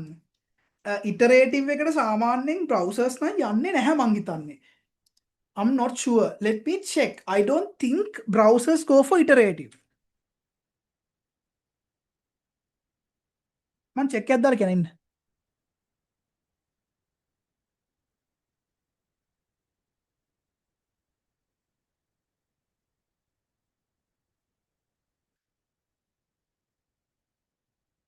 Yeah, I just do a Google search ඔකට පේනවා ඇති.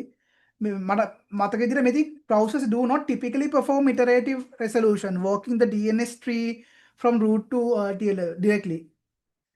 මේ ගොඩක් වෙලාවට browsers නම් ඒක කරන්නේ නැහැ. browsers කරොත් ඕක ලොකු bottleneck එකක් වෙනවා. අන්න ඒකයි වැඩේ. පැහැදිලි නේද?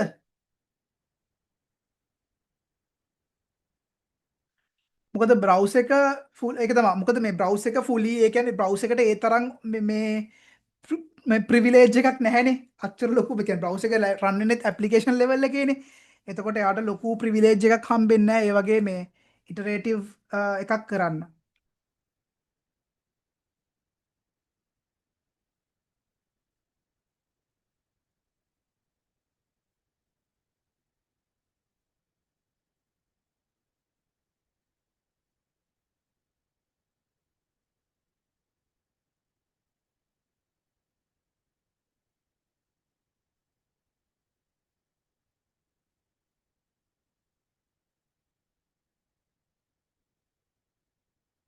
මෙන්න මේක බැලුවම වගේ ප්‍රශ්න උත්තරේ හම්බෙයි. මේ ඉතින්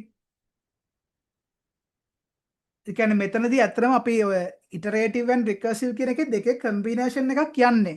එතකොට අපි client එක request කරනවා client sends a single recursive query to our so like recursive එකක් තමයි යන්නේ.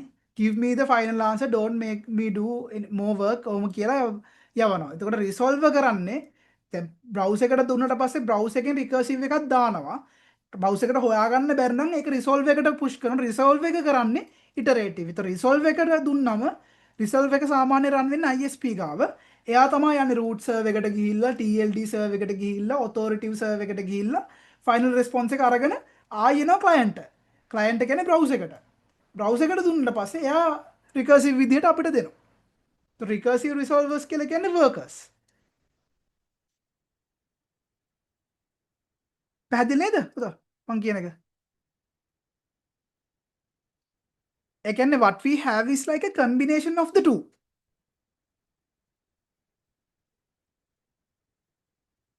Yeah, nice. ඒ කියන්නේ අපි ගාව cache එකේ තියෙනවා නම් මේ recursive එකෙන් ගන්න පුළුවන්. cache එකේ නැත්තම් iterative එකට switch කරලා ISP level එකකින් ගිහිල්ලා අරන් යනවා. ඔක තමයි කරන්නේ. මේ okay. So where was I? So what I was trying to align these things with the our topic.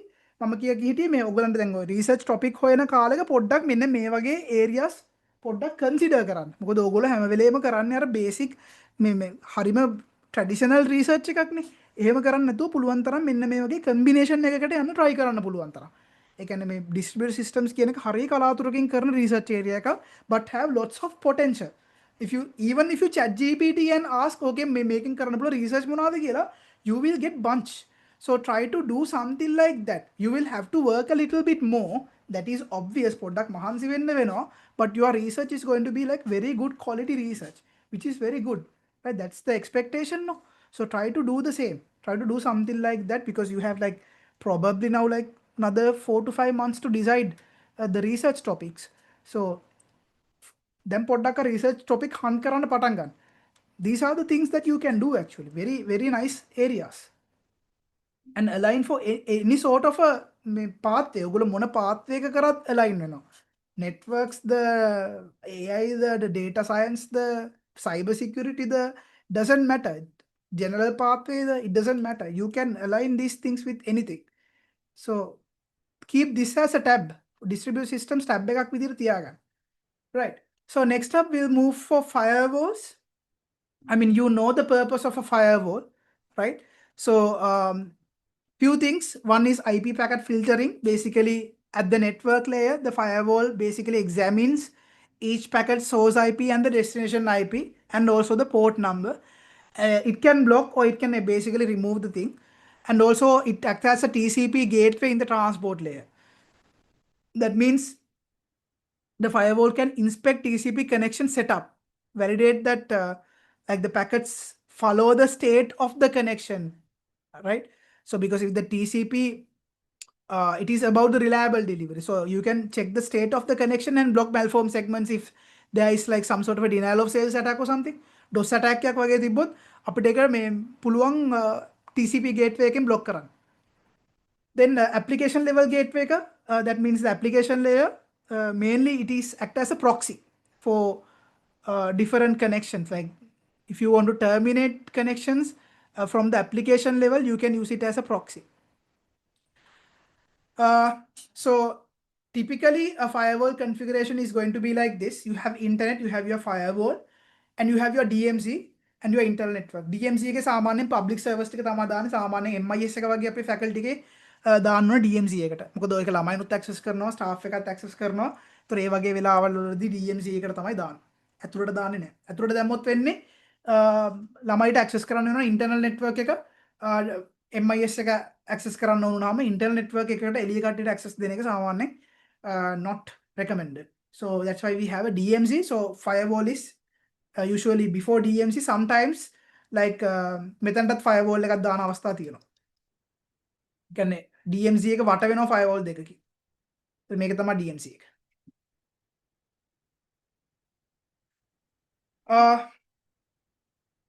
So මේ තියෙන්නේ firewall configurations තුනක්. One is called the filtering router. This is the simplest model. So what we are doing here is basically we have a single router acting as a firewall between the internet and the internal network, right? So ඔයගලන්ට මෙතන පේනවා ඇති මෙතන router එකක් තියෙනවා. මේක තමයි simple මේක. සාමාන්‍ය ඔයගලන්ගේ ISP ඔයගලන්ට දෙන router එකේ firewall එකක් තියෙනවා. ඒතර අපි ගොඩක් වෙලාවට filtering router technique එකට තමයි සාමාන්‍ය ඔයගලන්ගේ ගෙවල් වලට යන්නේ. හැබැයි ඉතින් ඔයගොල්ලෝ IT ඉගෙන ගන්න කට්ටිය CS ඉගෙන ගන්න කට්ටිය නම් මම කියන්නේ පුළුවන් නම් තමන්ම firewall එකක් හදාගන්න ගෙදරකට. It is going to be very beneficial if you are doing lot of things. දැන් මම එහෙමනම් පොඩි firewall එකක් හදාගෙන තියෙන pfSense වලින්. At least I am going to do a simple packet filtering. Right? ඔයගොල්ලන්ට කියන්නේ eventually ඒ වගේ දෙයක් කරගන්න මොකද you will have lot of benefits. You can create your own VLANs. කියන්නේ ගෙදර CCTVs දවසක හයි කරගත්තොත් ගෙදරක මොනවා හරි ඔය IoT devices හයි කරගත්තොත් ඒව ඔක්කොම එකම separate VLAN එකකට දාන්න පුළුවන්. Those are distributed systems. But you need to have control over it. ඒව control එක ගන්න පුළුවන් ක්‍රම තමයි මේ තියෙන්නේ. The configurations, firewall configuration එක කරන්නේ කොහොමද? ඒව මත distributed system එකේ කොච්චර overall control එකක් ඔයාලට තියෙනවද කියන එක determine වෙනවා, decide වෙනවා. So very important facts. Okay? So the simplest method is, as I told you, a filtering router. එතකොට මෙතන තියෙන ප්‍රශ්නේ තියෙන්නේ if an attacker compromise that simple server, they are already inside the network. Right? අපි දැන් දැන් හිතන්න මේ FTP server එක තියෙනවා කියලා මේ FTP server එක compromise කරගත්තොත් there's a problem. මොකද FTP server එක අපි එළියට access දෙන එකක් නම් ලොකු ප්‍රශ්නයක්. Then filtering router and bastion host. කාටද කියන්න පුළුවන් bastion host එක කියලා කියන්නේ මොකක්ද කියලා? ඔයගොල්ලෝ දැන් වෙද්දි මේ දැනන් ඉන්න ඕන. bastion host එක කියන්නේ මොකක්ද? bastion host කියන්නේ මොකක්ද? So filtering router and bastion කියන එක තමයි දෙවෙනි configuration එක. මොකක්ද ඒකේ තේරුම?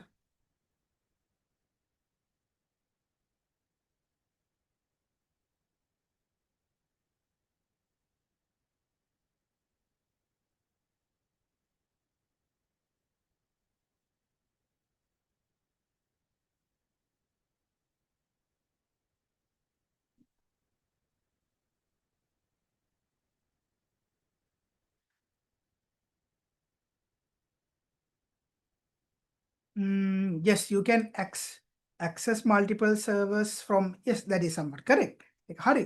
So අපි සාමාන්‍යයෙන් bastion host එකක් කියලා කියන්නේ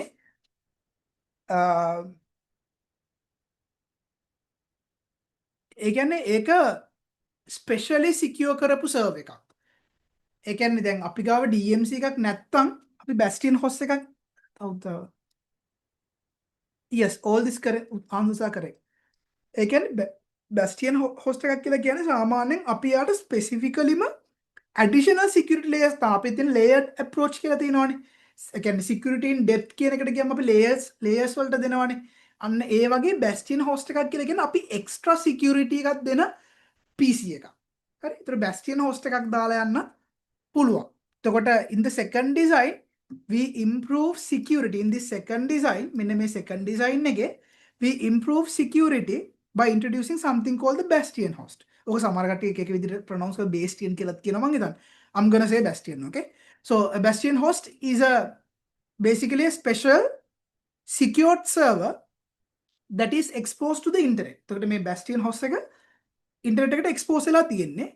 So instead of placing the web server inside the internal network, we move it onto this hardened machine.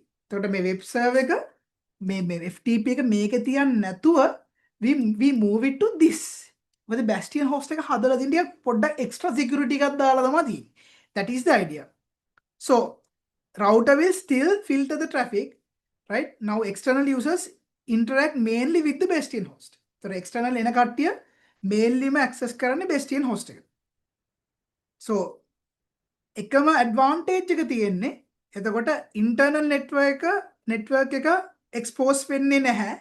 මොකද bastion host එකෙන් එහාට යන්න බෑ. මොකද එහෙනම් එහාට යන්න ඕන මේක hack කරගෙන යන්න ඕනේ. මේක break කරගෙන යන්න ඕනේ. ඒ හින්දා මේකට යන්න access නැහැ. But still this is not perfect. මොකද if the bastion host is compromised, that attacker still have a way to get into the internal network. So bastion host එකේ limitations තියෙනවා. මම නිකන් බලන්න ඔයගලන්ට නිකන් idea එකක් දෙන්න කොහොමද මේ bastion host එකක් හදන්නේ කියලා.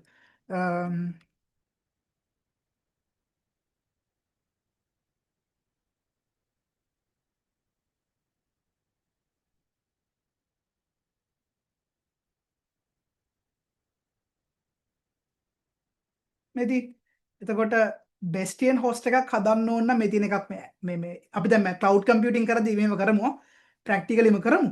ඒත් මේ තියෙන්නේ simple structure එක. එකක් VPC setup එකක් හදා ගන්නවා. create a virtual private cloud. It's a launch instance. Security groups හදා ගන්න ඕනේ, hardening කරන්න ඕනේ, disable password, enable key based authentication. මේ ඔයගොල්ලෝ දන්න දේවල්. මේ දේවල් කරාට පස්සේ වට හම්බ වෙනවා bastion host එකක්. මේ cloud එකේ. දැන් මේ cloud computing part එක අපිට තියෙනවා. එතකොට අපි මේව හදන්න ඕනේ. Right? So for now I just give you like a basic idea.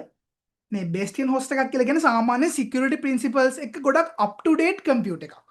පුළුවන් තරම් අපි අර security principles එක align වෙච්ච host එකක් හදද්දී අපි ඒක bastion කියලා කියනවා. මොකද ඉතින් සාමාන්‍යයෙන් අපිට guarantee කරන්න බෑ ඒක 100% secure කියලා. But it is better than nothing. අන්න ඒකයි idea. මේක normal web FTP server එකකට වඩා this is good and ඔයගොල්ලන්ට පේන ඇති මෙතනින් මේක ඝනකම වැඩි. ඒක තේරුම මේක මෙතනින් හරිය යන්න බෑ කියන එක. ඒක යනවා නම් ඉතින් මේක vulnerability එකක් හොයාගෙන තමයි යන්න ඕන. But this is not perfect. This is also not perfect. හරි. ඊළඟ එක තමයි screen subnet. එහෙම නැත්නම් අපි කියනවා DMZ එකක් එක්ක යන එක කියලා. Make the most secure design but most expensive as well. Here what we do is we introduce a completely separate zone between the internet and the internal network. Like an internet එකයි intranet එක. නැත්නම් internal network එක අතර entirely different network zone එකක් introduce කරනවා. මේ zone එකට අපි කියන්නේ DMZ කියලා තමයි කියන්නේ. Demilitarized zone කියන එක තමයි කියන්නේ. එතකොට public face කරන ඔක්කොම services අපි දාන්නේ DMZ එකට. right?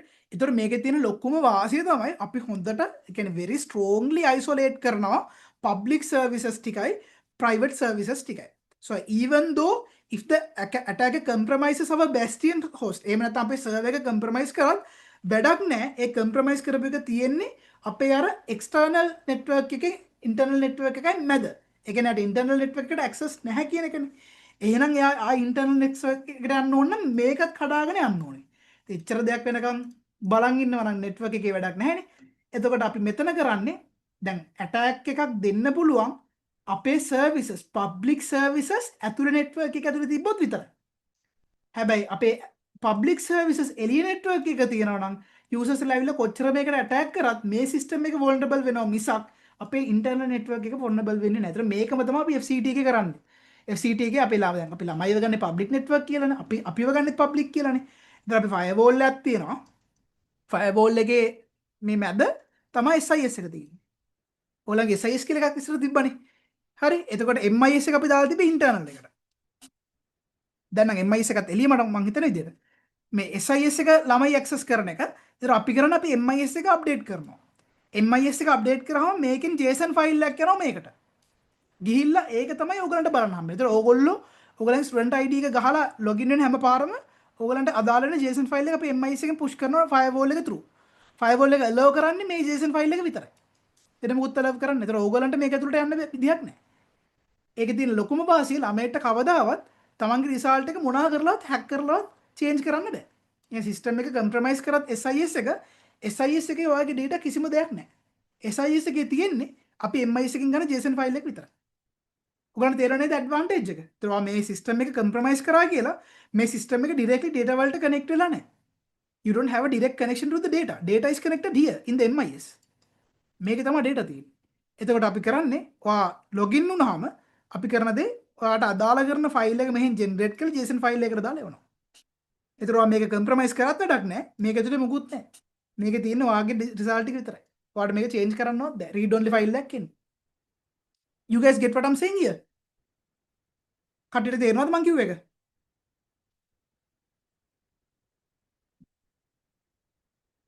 Yes or no? පැහැදිලි නැද්ද?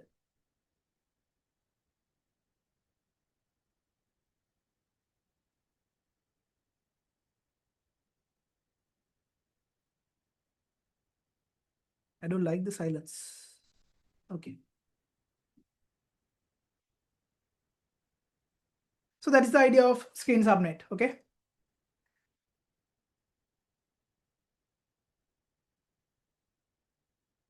All right. So VPNs, something that you are very familiar. So basically with a VPN, what we do is we extend the private network over the public internet using an encrypted tunnel, right?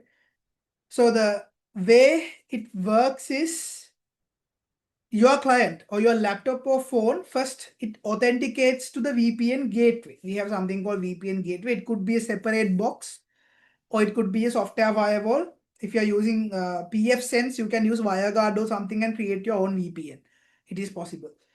So for the VPN gateway, you might use a username and password or a certificate or a hardware token as well. Right? එතකොට ඔය VPN gateway එකේදී ඔයාලා username password use කරන අවස්ථාවක් තියෙනවා. ඔයාලට ඕන certificate එකක් use කරන්න පුළුවන්. If you want to be more secure, you can use a hardware token. So ඔයගොල්ලෝ සමහරවල්ලාට දැකලාද pen drive එක ගහලා තමයි VPN එකට login වෙන්න ඕනේ. එහෙම කරන ඒවාත් තියෙනවා. ඒ කියන්නේ pen එකේ තියෙන hardware token එක. Then the gateway and client establish the secure tunnel. Either they use IPsec, TLS මොකක් හරි use කරලා. So at the end of the day, what's going to happen is all the traffic between the gateway and the client is encrypted and authenticated as well, right? And then the gateway decrypts incoming traffic and forward it to the internal network. Outgoing traffic is encrypted and sent to the client. එතකොට internet එකෙන් එළිය ඇතුළට එන ඒවා decrypt වෙනවා, එළියට යන ඒවා encrypt වෙනවා. ඕක තමයි idea එක. ඕක තමයි simple idea එක. Use cases remote employees accessing corporate networks. Ideas done. IPsec open VPN, but my favorite is WireGuard. හරි මමත් use කරන WireGuard මේ දවස්වල නියම service එකක් free දෙන්නේ open source, uh, one of the best that you can use, very fast as well and very secure. අපි WireGuard use කරමු මේ cloud පැත්තේ practice කරද්දී. ඒ කියන්නේ ඇත්තටම bottleneck එක සෑහෙන අඩුයි. මොකද encrypt decrypt කරද්දී ලොකු bottleneck එකක් එනවනේ. ඒක ඇත්තටම ගොඩක් අඩු කරගන්න පුළුවන්. ඔයගොල්ලෝ දන්න දේ Tailscale කියලා එකක් තියෙනවා free දෙන. ඒක use කරන්නේත් WireGuard. WireGuard is like one of the best protocols that you can use now.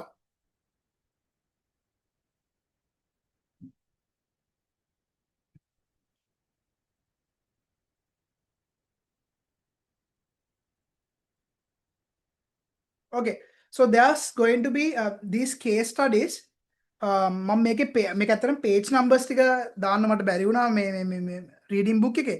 මේ case studies ටික basically properly explained in the book, but for now I'll just explain it. But please refer the book and go to the pages I'm going to mention. මම මේ page numbers ටික දාලා තියන්න. ඒතර ඔයගොල්ලන් පොඩ්ඩක් එක කියවන්න පුළුවන්. ඒකෙන් ඔයගොල්ලන්ට හොඳ idea එකක් එනවා කොහොමද මේ protocols වැඩ කරන්නේ කියලා. Okay? So this is about the CSMA CD, carrier sense multiple access with collision detection. So how this works is these things are required when we are making our systems. So that's why I selected few of the protocols in the book. How this CSMA CD works is basically first step is we sense the carrier. If it is a wire or if it is wireless, it doesn't matter. We check the carrier before transmitting whether anyone is sending something. Then if idle, we are going to send the packet. If not, we are going to wait for the retransmission. So with the collision detection, what we are doing is while transmitting, if the while transmitting our whatever the specific node listen to collisions, if it detects a collision, then it will stop and wait for random amount of time and then retransmit. So that is the idea. You can go through this and just go through the document and get an idea. Same story for Wi-Fi as well. Wi-Fi also uses the CSMA CA, carrier sense multiple access. But the problem is there's something called the hidden terminal problem. I will explain the hidden terminal problem here. So what happens is if you have like, let's say you have station A, station B and station C like this. හරි මේක තමයි ඇත්තටම මේ hidden terminal problem එක කියලා කියන්නේ.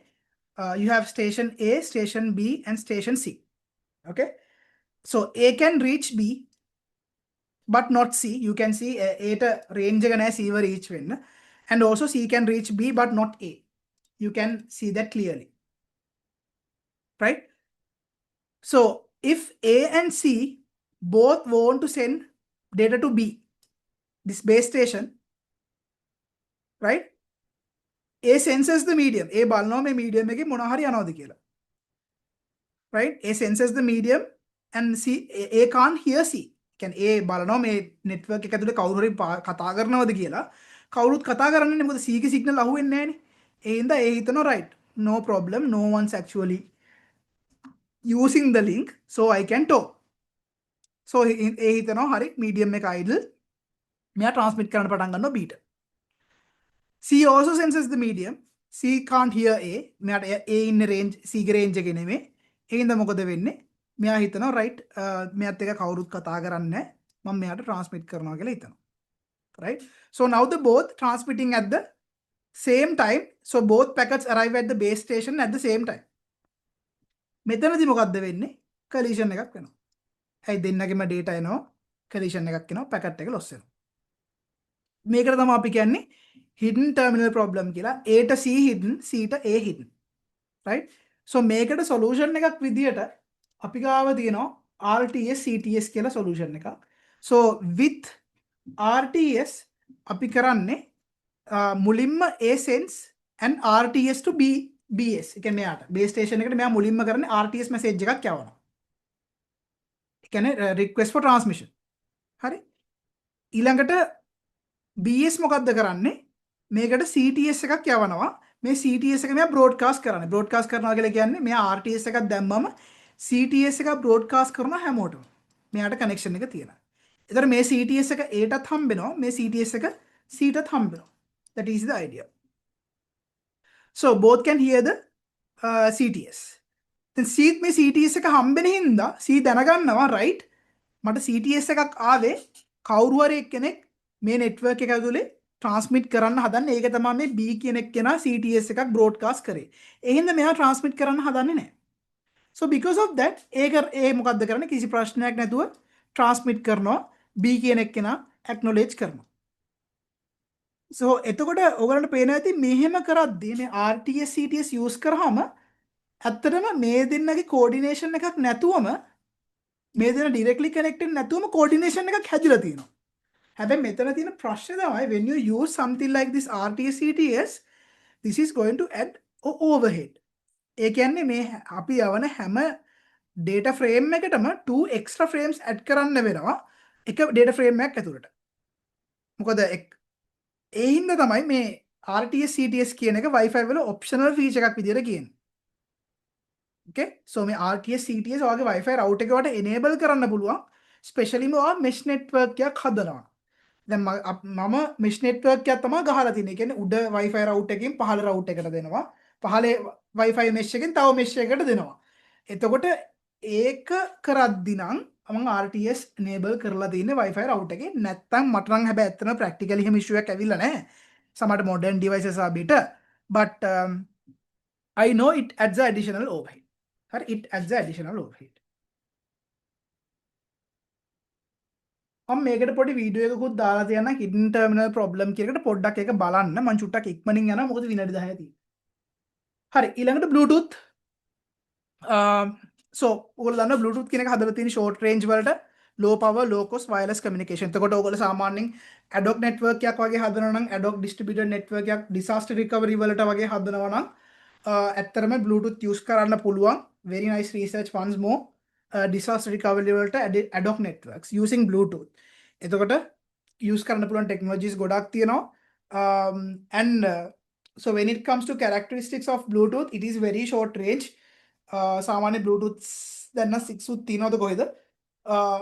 Low power, takes very little low power. That's why we can see Bluetooth in Raspberry Pis or Node MCU, especially the microcontrollers.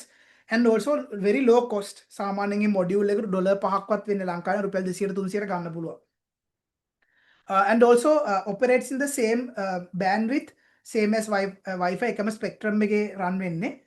Network structure එක ඇත්තටම කෑලි කීපයකට කඩන්න පුළුවන්. එකක් Piconet, අනිත් එක Scatternet, and the other one is going to be the Park nodes. Basically a Piconet is one master and up to 7 active slaves. Piconet එකක් කියලා කියන්නේ එක්කෙනෙක් master වෙනවා අනිත් කට්ටිය active slave ලා වෙනවා. So the master controls the channel. It decides which slave can transmit in each time slot. That's what you call a Piconet. Scatternet එකක් කියලා කියන්නේ it is multiple interconnected Piconets. කියන්නේ Piconets කිහිපයක් එකට connect වුණාම අපි කියනවා Scatternet එකක් කියලා. So idea is a device can be a slave in one Piconet and master in another, bridging them in another to bridge them. ඒ කියන්නේ මෙයා master වෙලා මෙයා slave වෙන්න පුළුවන්. හැබැයි එයා මේ Piconet එකක master වෙන්න පුළුවන්. එතකොට මේ master slave කෙනෙක් විදියට ඉන්නවා Piconet Scatternet එකේ bridge කරන්න. ඒ කියන්නේ මෙන්න මේක idea. මෙයාට connect වෙනවා. මෙයා master, මෙයා slave, මෙයා connect වෙනවා තව එක්කෙනෙක්ට මෙයා masterලා මේගොල්ලෝ slave වෙලා. එතකොට මෙයාව use කරන්න පුළුවන් අපිට මේ දෙන්නව එකතු කරන්න. That's the idea. එහෙම නැත්නම් ඉතින් මෙන්න මේ වගේ connect කරන්නත් පුළුවන්. And also we have something called Park nodes. Up to 255 additional devices can be in low power mode, listening occasionally for activation signal. ඒ කියන්නේ මේගොල්ලන්ට activation signal එකක් දෙනකම් මේගොල්ලෝ low power mode එකේ ඉන්නවා. ඔයගොල්ලෝ සාමාන්‍ය phone එකේ Bluetooth එක on කරලා තියෙද්දි තියෙන්නේ low power mode එකේ. ඒ කියන්නේ Park node එකක් විදිහට තමයි තියෙන්නේ. කිසිම data transfer එකක් කරන්නේ කවුරු හරි ඔයා එක pair වෙන්න ඇහුවොත් තමයි එයා pair වෙන්නේ. එහෙම නැත්නම් එයා pair වෙන්නේ නැහැනේ. එතකොට අපි ඒකට කියන්නේ Park node එකේ තමයි ඉන්නේ. හරිනේ? එතකොට those are the idea. So with the Bluetooth 5.0, the range got increased to 240 meters. but I think with Bluetooth 6, it's higher than that now.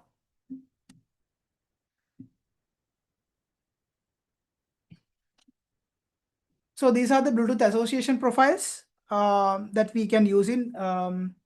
So association means pairing. So inquiry means a device discovers other device in range. This takes up to 10 seconds. And when it comes to paging, the idea is device connects to a specific covers device. And then in authentication, the user confirms a PIN or compares numeric codes. This prevents unauthorized access. And then bonding, the device store keys for further connections. Once bonded, they can reconnect automatically. මේක මම හිතන්නේ කරලා ඇති phone එකක් වුණත් connect කරද්දි මේ ඕක සාමාන්‍යයෙන් වෙනවා. මුලින්ම කනෙක්ට් වෙද්දී කී එක අහනවා පින් එක දුන්නට පස්සේ තමයි බොන්ඩ් වෙන්නේ. ඊට පස්සේ කාර් එකට නගිද්දි ඔටෝමැටිකලි ෆෝන් එක කනෙක්ට් වෙනවා.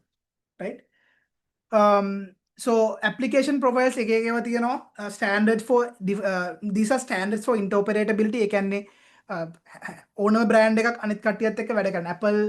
Apple AirPods Samsung එක්ක වැඩ කරන්න හේතුව මේ interoperability කියන එක තියෙන නිසා. එතකොට HSP සාමාන්‍ය use කරන headsets වලට HFP කියන standard එක use කරනවා hands free වලට A2DP use කරනවා advanced audio distribution stereo වලට AVRCP audio video remote control ඒ වගේ හැම එකටම හදපු profile එකක් තියෙනවා. ඒ profile එක use කරොත් හැමෝටම connect වෙන්න පුළුවන්. That is the idea, simple idea. So these are the network performance comparisons. When you're going through the slides, please go through this. And these are the important formulas that you can do for calculations. Time equals latency, the one that I mentioned before, and also the bandwidth delay product එක කියන්නේ bandwidth එක වැඩි කරන්න ඕනේ RTT value එකේ. Right? Then you can find the BDP. The main reason the BDP is very important because for the TCP window, TCP window එක at least මේ BDP value එක වෙන්න ඕනේ utilize කරන්න ඕන නම් link එක. එතකොට TCP වලදී මේ BDP කියන එක ගොඩක් required. Okay? Because like when you are doing the TCP's window size, it should be at least BDP to fully utilize the link. So if the window is smaller, the sender will idle waiting for an acknowledgement. So sender idle in no acknowledgement එකක් කෙනක. ඒකයි මේ TCP වලට මේ high latency link එකක් තියෙනවා නම් large windows දාන්න කියන්නේ. මම මේක practically කරද්දී අපි කතා කරමු. So these are some network troubleshooting tools that you can use. I have added these things because these things were mentioned in the textbook. Most of the things you might have used it already. Use so try to go through this. So these are the key points from the chapter 3. Latency versus bandwidth, OSI model, IP addressing, routing, DNS, those things. And try to do these questions. Right? මේ වගේ questions තමයි exam එකට එන්නේ. ඔන්න මම model questions දෙනවා. Calculate the transmission time for 1500 byte packet on a 100 millisecond link with 2 millisecond latency. Why is RTCTS necessary if Wi-Fi but not in Ethernet? What is the main limitations of NET? How does IP version 6 address this? These 3 situations where you would choose UDP over TCP. So these are very practical questions. Okay. So you might get one of these type of questions in your final examination as well. So further reading and resources, textbook එකේ ඔන්න reference එක දාලා තියෙනවා. Chapter 3.1 to 3.6 අපේ reference book එකේ refer කරන්න මේ questions වලට answers ඔය ටිකේ තියෙනවා. ඊට අමතරව තව දැනගන්න ඕන දේවල් ඉගෙන ගන්න ඕන නම් RFC documents ටික numbers එක දාලා තියෙනවා. ඊට අමතරව online resources ටික තියෙනවා. So in the next lecture we will do the inter-process communication, basically again something that you're familiar with, sockets, message passing and MPI. We'll cover this part, chapter 4. After that, hopefully we'll be able to start physical lectures, because after this I don't think the topics that we have after this is suitable for online, because we have to start working with distributed shared memory, distributed file systems like Apache Hadoop අන්න ඔවත් එක පොඩ්ඩක් වැඩ කරන්න ඕනේ. ඒ නිසා බලමු අපිට පුළුවන් වේද කියලා online පටන් මේ physical පටන් ගන්න. I prefer if we can do these things physically. Right, guys. So for the mid examination, you will get questions from up to here. inter-process communication වෙනකම් එනවා mid එකට. Also keep that in your head. Okay, so we can stop the session. So if you have any questions, please remain in the session. And if you have questions, if you don't have any questions, you can leave.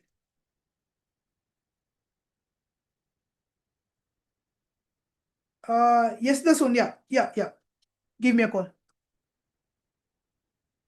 නැත්නම් ඔයාලට මේකෙම ඉන්න අපි මෙතනම කතා කරගමු. මම මේක දැන් රෙකෝඩින් එක ස්ටොප් කරනවා.